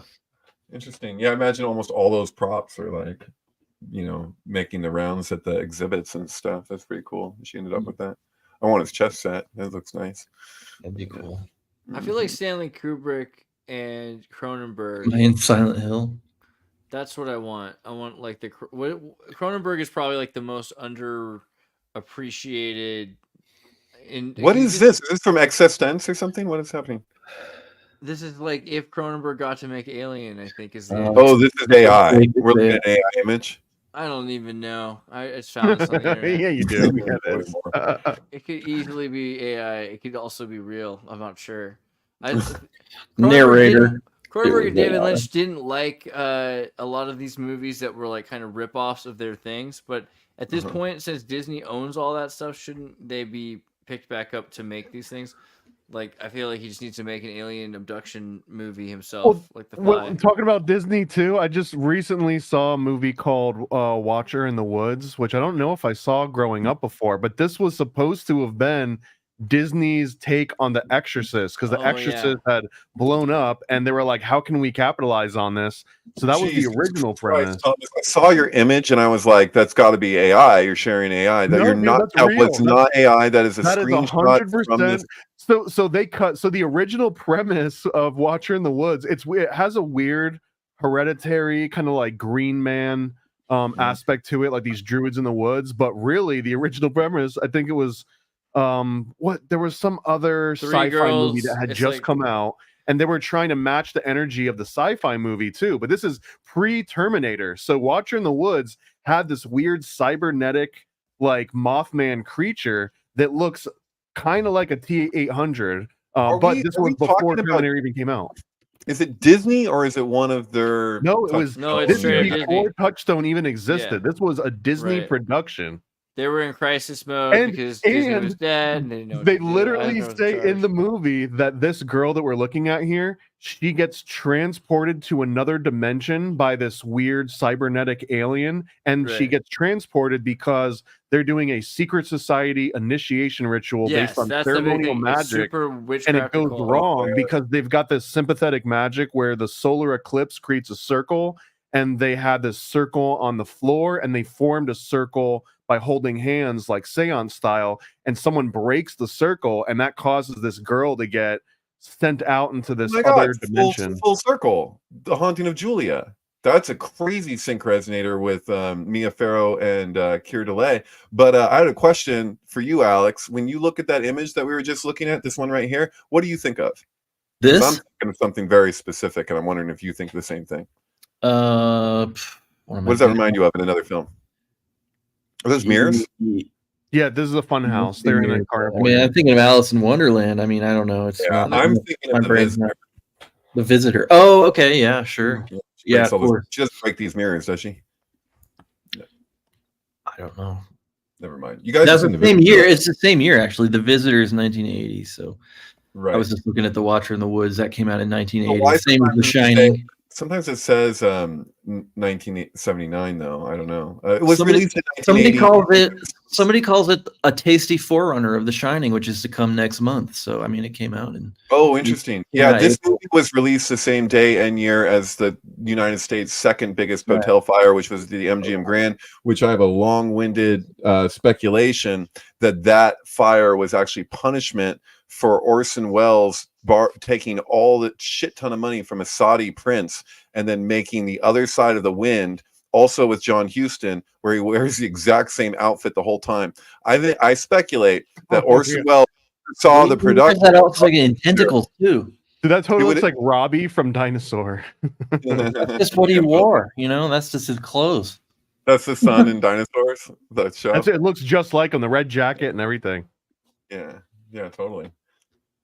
But yeah, you guys know about The Other Side of the Wind, that Orson Welles film that was only released like 7 years ago or something like that, and like that was like he got all this money from a Saudi prince and he pissed him off, and it's like, and what were the repercussions of that? What would the super John rich? Huston was involved there, and John Huston's like old Hollywood royalty, and in my opinion, is one of the suspects for the Black Dahlia murder. Crazy. And You know, he's in. Orson Welles know about that. You know the scene where he appears in Sharon Tate's last film, 12+1. Her first film was 13. Her last film was 12+1. So I, the Devil, had the alternative title of 13. This was 13 Chairs, also titled, which was originally a seance movie that was like super old, I think from the 30s or something. But yeah, so he shows up. Orson Welles shows up in this cameo in her last film, and he calls himself Jack the Ripper, and he's running around with like a shaving blade, you know, just being all crazy. The whole movie centers around Sharon Tate with a knife stabbing chairs looking for money, you know, like when she died, like that knife that Susan Atkins used to kill her was stuck into the couch straight up. Like you see it in almost every Polanski film where a knife or a syringe or whatever or shaving tool ends up straight in the floorboards. You know what I'm talking about? Like it's thematic thing. Also, I was dropping oranges for some reason. People always drop a ton of oranges, and not always. Weird to cut somebody in half too. It's like very magic trick to like. Now I'm gonna saw her in half. You know, like after exsanguinating completely. Yeah. Yeah, Jason Barrera is like really obsessed with this whole thing on the Black Dahlia story. That was like one of those deep dives that he had. Yeah. I've never really on that. It's I've never really gone that deep in it. Do you want to give us do you want to Black Dahlia pill us really quickly? A little bit. I'm not able to. Jason could. Alex, I could. Alex, do you want to talk about it? Go ahead. You don't have to go too hard if you don't know anything you don't know. But well, I mean, yeah, I mean, it's it says right there, the 1947 murder. This was January 1947 murder of this woman, and she was murdered in a very particularly bizarre, surrealist art style kind of way, and it was famously unsolved, and is kind of portrayed in Hollywood myth for the whole time. But there's it's like we kind of know before. It's 5 months before Roswell. Yeah, it kind of inaugurates the whole 1947 year of weird. Yeah. And it's a fascinating story because it's involved with the underground of the Los Angeles underground, right. Weird underground. LA was super dark. Confidential referencing back to this somehow or something. I think I can't remember.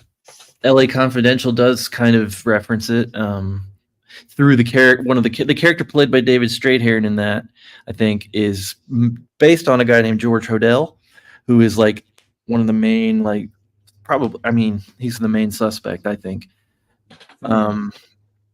And so, I mean, that's a whole story. Dude, what's up? Like, so he was best friends with John Huston, and he was an abortion doctor in LA, and he was like John C. Reilly and Jennifer Connelly are in Dark Waters, which was inspired or based on that thing they made a documentary about later, about that woman who went up that elevator and had to have gone up the side of that building, and she was found in that tank, that water tank, and the water tower. And what's crazy is like, yeah, you watch that documentary and there's a lot of things that seem unexplained, and they're like, oh, it kind of ends like, oh, we got this. This is what happened. But there was some crazy stuff with her name was it connected to what, a disease that had shown up at the same time? What was I don't remember all the particulars, but it was like there was like a major synchronicity that was so specific. I think her last name was Gray. You know what I'm talking about? Well, are you talking about Lisa Lamb? Lisa Lamb. And so what was something Lamb? I think I'm saying Lamb because the Grays and Lamb for the guy, no, the successor of the OTO, Kenneth Grant, that he had this whole thing around Lamb, where it was just a channeling of the Book of the Law, that he connected him as a Gray, and the depiction of Aleister Crowley had this whole thing. So he had this whole alien thing, and then, but her name was like connected to what was it? Was it a vaccine, or was it the disease, the virus itself, or something that happened at the same time? I can't remember. It was weird as hell. I remember what you're talking about, but I don't have it like in my head. Yeah. Sorry, it's one of those things that was a little too. I mean, that's a whole rabbit hole. Yeah, but Elisa Lamb, that name Elisa too is also interesting to me. I'm not sure if Forbidden Zone, which for reasons I can't even remember. But I'm not sure if Forbidden Zone counts to sync, but there's like the monkey and the frog in Forbidden Zone also, right? Where they're Forbidden Zone is a different dimension and all that, right? Is Crispin Glover, right? Is Crispin Glover in Forbidden Zone? Hold on. Or did he do it? Is it his? Like, I forget what he wasn't Forbidden Zone. Crispin Glover, the guy who's like deplane in that old show. In that, for sure. Yeah. I don't remember Crispin Glover. Maybe if you just type in Forbidden Zone Crispin Glover, I'm pretty sure he was like in it with that. There's a woman too that was married to the little person from what was that show where he says deplane? What am I talking about? Fantasy Island. Oh, thank you. Okay, yeah. Hodell's son wrote a book.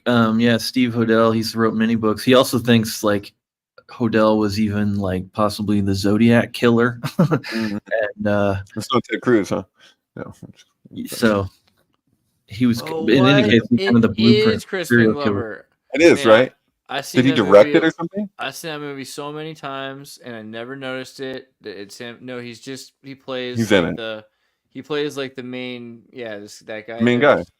With the lips and everything.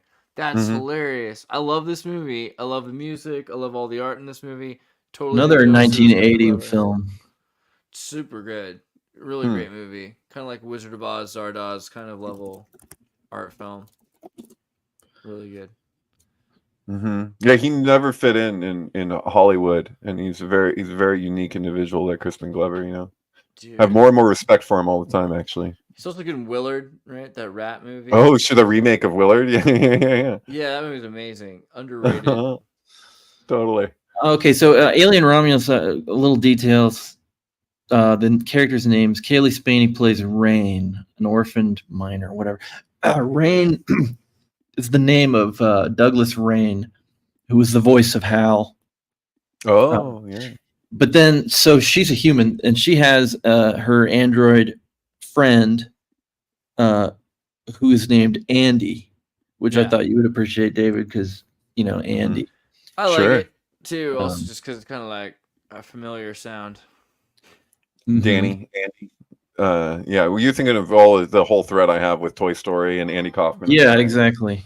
And how Andy is kind of an invert of Danny, and but then Andy is the name of Rosemary's Baby, the Antichrist. It's also the name of Andy Kaufman.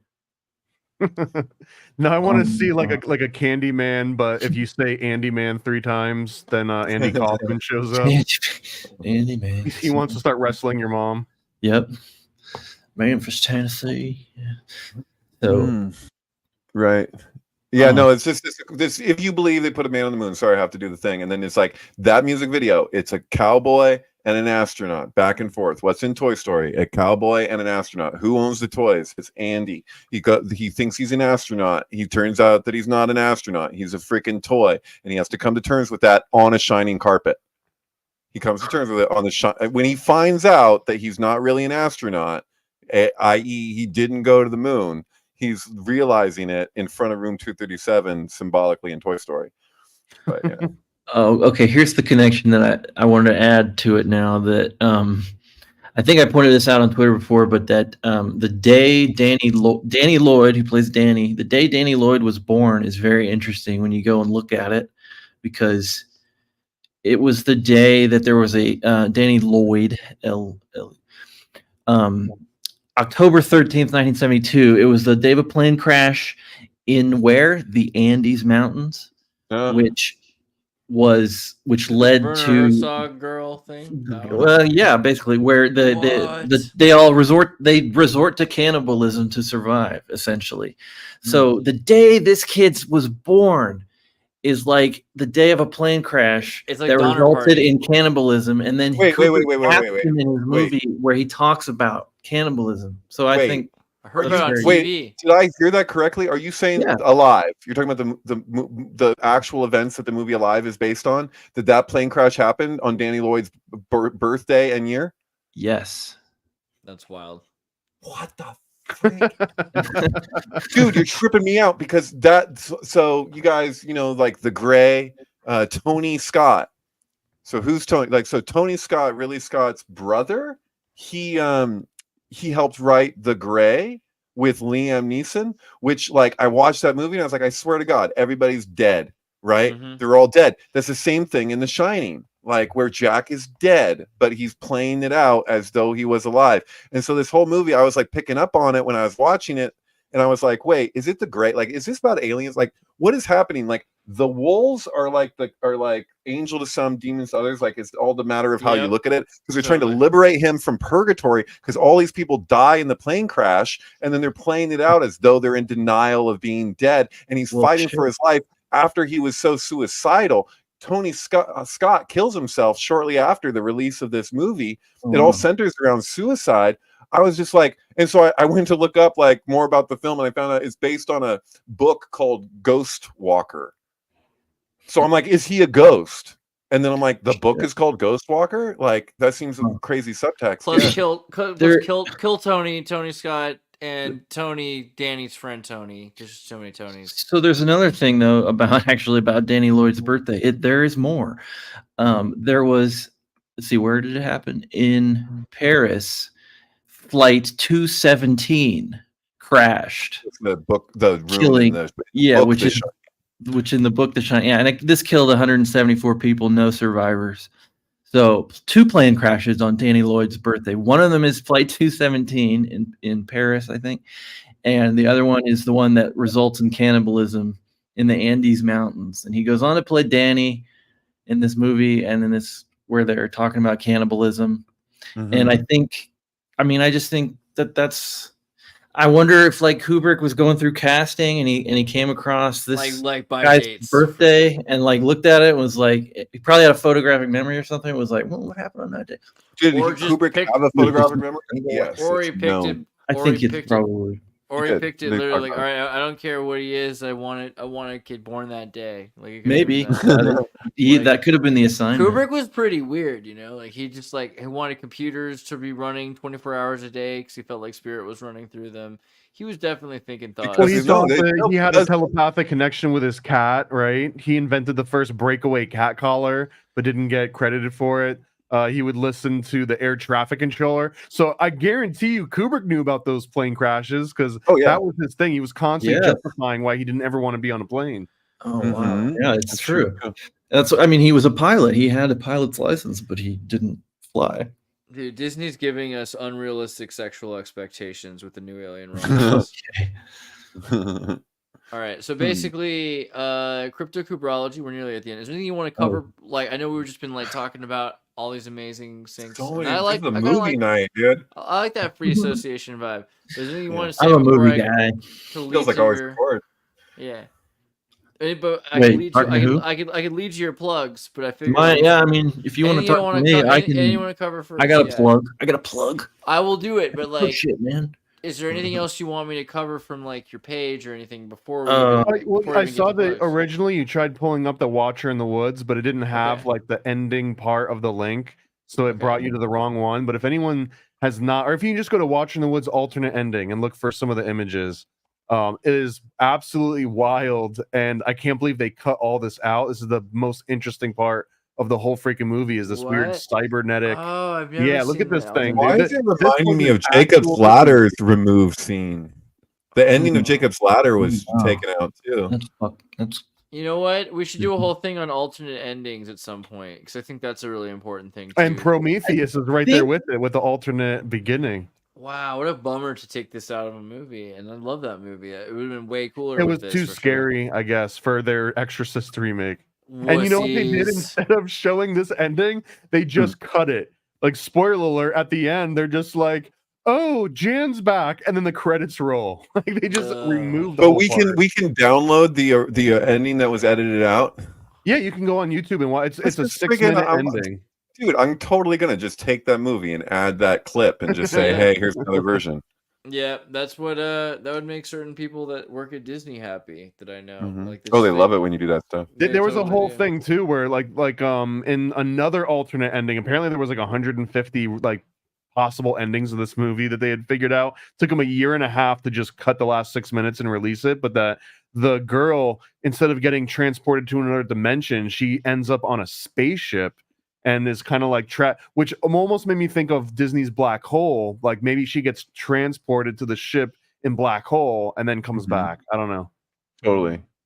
Escape to That Witch was, Mountain. that was somebody- worth it, just to show this image and say this was Yeah. almost in a Disney horror movie, the I first and really only. wish it was, and it should be, and we'll put it back, and we could save. No, there's society Pretty just Woman. looking That's at another it. Disney horror movie. Yeah, that's true. Well, Touchstone, but this is like this is a non-Touchstone actual Disney Buena Vista production movie, which makes it pretty unique. yeah. Crypt- So that's my page. Yeah. Alex, is there anything that you want, like you saw, like such jump through, but like I kind of feel like Flight 370. I was and gonna the talk for a second about 37B. 12 Monkeys, but go ahead. Oh yeah, this is interesting. That's Yeah. just something I ran across. Flight 370 X37B. I just want people to think about that a little bit. All right, keep going. If you Oh, want it to. was what was it? It was just like something I was gonna finish about 12 Monkeys and Sandra. how it syncs actually to the movie The Sixth Sense. So Yes. because his name is Cole. Bruce Willis's name is Cole, the time traveler in 12 Monkeys. And then in The Sixth Sense, Bruce Willis is the mentor to Haley Joel Osment, who is named Cole. And so they're both set in Philadelphia. That's the key. They're both Philadelphia stories. And Haley Joel Osment, I mean, it's all in his name, Hal, Oz. 12 Monkeys, Six Senses. Yeah, I can get. Oh, And yeah, so you know there's that- you know that part- ghost- there's a time traveling ghost sort of element. Yeah, go ahead. Dude, you would probably think the same thing, but in 12 Monkeys, he says, all I see are dead people. Yeah. Did Bruce you say that? Willis. Yeah. Yeah. Yeah. Well, it's true. And there's a time loop, and I don't know. There's a whole bunch of things, and then so it's Philadelphia. That connects it to me, the Philadelphia experiment, which is also a time travel experiment, a time travel thing. So it all comes back to time travel for me, a lot of the time. So that's all I wanted to bring up. I think That's also where Tom Hanks got AIDS, isn't it? Was on that time travel experiment. Yeah, where we went back to the 80s and the 90s. Went back onto his sailboat. Yeah, okay. oh yeah, the kid with Bruce. Yeah, that's another time traveling Bruce. Right, and then he's AI, right? So there you have it. I guess there's like Yeah, the robot ghost connection, spirit in the machine, ex machina. And so yeah, Kubrick, time traveling ghost? Question mark. Okay, that's all. Become a real boy. Thank you. Science, which leads you right back to Scientology through Vivian Kubrick and OTA. I love it. Okay, Oh my God. so you guys gotta check out Crypto K. Crypto K is where you gotta go. You have a new article coming out, right? Or did Yeah, it already have? It's already up. I posted a few days ago. Right there. Look at it. It's Give me more time. it's just a follow up to the article I published in Bitcoin Magazine with some bringing everything up to date on things, and yeah, check it out. It's another long one, and Nice. yeah, I've opened up paid subscriptions to my blog if you feel the need to contribute to my specific brand of weirdness. I would love that. This one's all about, again, Bitcoin and Donald Trump and the connections there between. And that's it, really. What was the thing with a bunch of sevens in the stock market crash? It Between dropped. the two big stock market crashes, there's like 777 days or something between, or what was it? It might have been something like it might have dropped 777 points or 666 days between both. It was or both. maybe It was sevens everywhere, and I was like, Yeah. "What is that Yeah, about?" and then sevens everywhere, and then that continues with Trump and RFK. So 24/7, 42 times a week. I don't know. So the Paranoid American, how's your comic books? What's up? Doing great. Actually, the new one is the IlluminatiComic.com. I swear it like release is imminent. The only thing holding it back is I just got to make all the damn thumbnails and the text and the pricing and all that stuff. But as soon as it's all done, it's going to launch. It's got 358 people pre-signed up for it. So that's better than critical mass. Like this thing's about to freaking come out. We're going to birth it. It's exciting. I cannot even get the page to load, which is a pretty good sign, I guess. Yeah, the page has been acting weird. Not our fault. It's Kickstarter's fault, but it's going to be awesome. It's going to be all in full color. And also, that's weird. The other cool thing too is that we're trying to figure out extra like perks and all the like the reasons that you would want to come and grab it early. And we're going to have a sticker pack that I think will be the first time that you'll be able to get like a Michael Sarion sticker, a John Todd sticker, a Fritz Springmeier sticker. I don't think any of those have ever existed yet, so that'll be kind of a cool thing. That's cool. Exciting. So get yourself an Occult Book Club t-shirt. Get yourself an Alistair Dougie t-shirt. Alistair Funny, yeah. Dear Journal, yeah. Do what thou wilt. I don't know. And MK Ultrasound, if you have to check out your kids with MK Ultrasounds. David Plate. Sorry, I'm getting a little tired tonight. You can tell, but I'm holding it together. But seriously, if you haven't seen David Plate's newest one, The Haunting of Julia Lennon. Well, that's just on newest on the website, but on the Twitter page, I have some new ones. This including The Substance with Katy Perry with the high weirdness, but Oh right, it's on the X only. The Katy Perry. That one is. A few of them are only here, but I have more on the website that I don't have here, and I have ones here that I don't have on the website. So this is how it goes.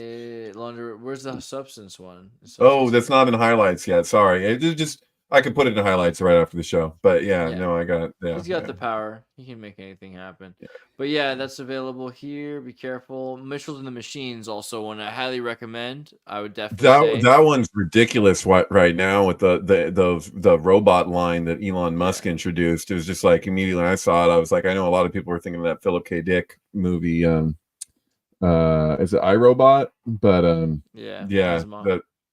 it's crazy. It's got a lot of 2001: Space Odyssey references and all sorts of things. Yeah, and I thought it was a great movie, but it's better with the Florence and the Machines album. Like it's awesome, well done. So have you seen Ron's Gone Wrong, David? That sounds super familiar. I think I have. What is it again? Ron's Gone Wrong. I haven't seen it myself, but it's a Nathan Crowley joint.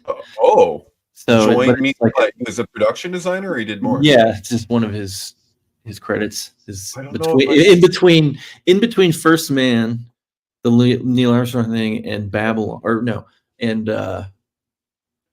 shit, I can't remember. Slip on my mind. He stopped doing movies with the guy he'd done all those movies with, Dunkirk and Batman. Nolan.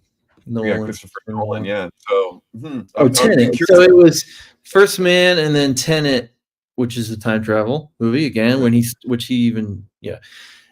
then he did Ron's Gone Wrong, and then he did Wonka. So. Right. He didn't contribute to Oppenheimer, which I was surprised about. Right. Yeah. So, but anyway, Ron's Gone Wrong. I watched the preview, and it's about like a kid with like an AI buddy, basically, a little device that is sentient and I don't know. Anyway, it looked kind of. I don't know what a production designer does on an animated film exactly. I would assume that. Right? How do you design the set design for an animated film? That's interesting. Same way, right? I guess. Is it? I guess. You Yeah. just- they're gonna be- you know, place a little occult symbol here, a little inverted pentagram here, you know. Sandy Hook here, whatever. Whatever the next Sandy Hook line with our ritual needs. But anyway, yeah. So I'm gonna watch that movie soon. Cool.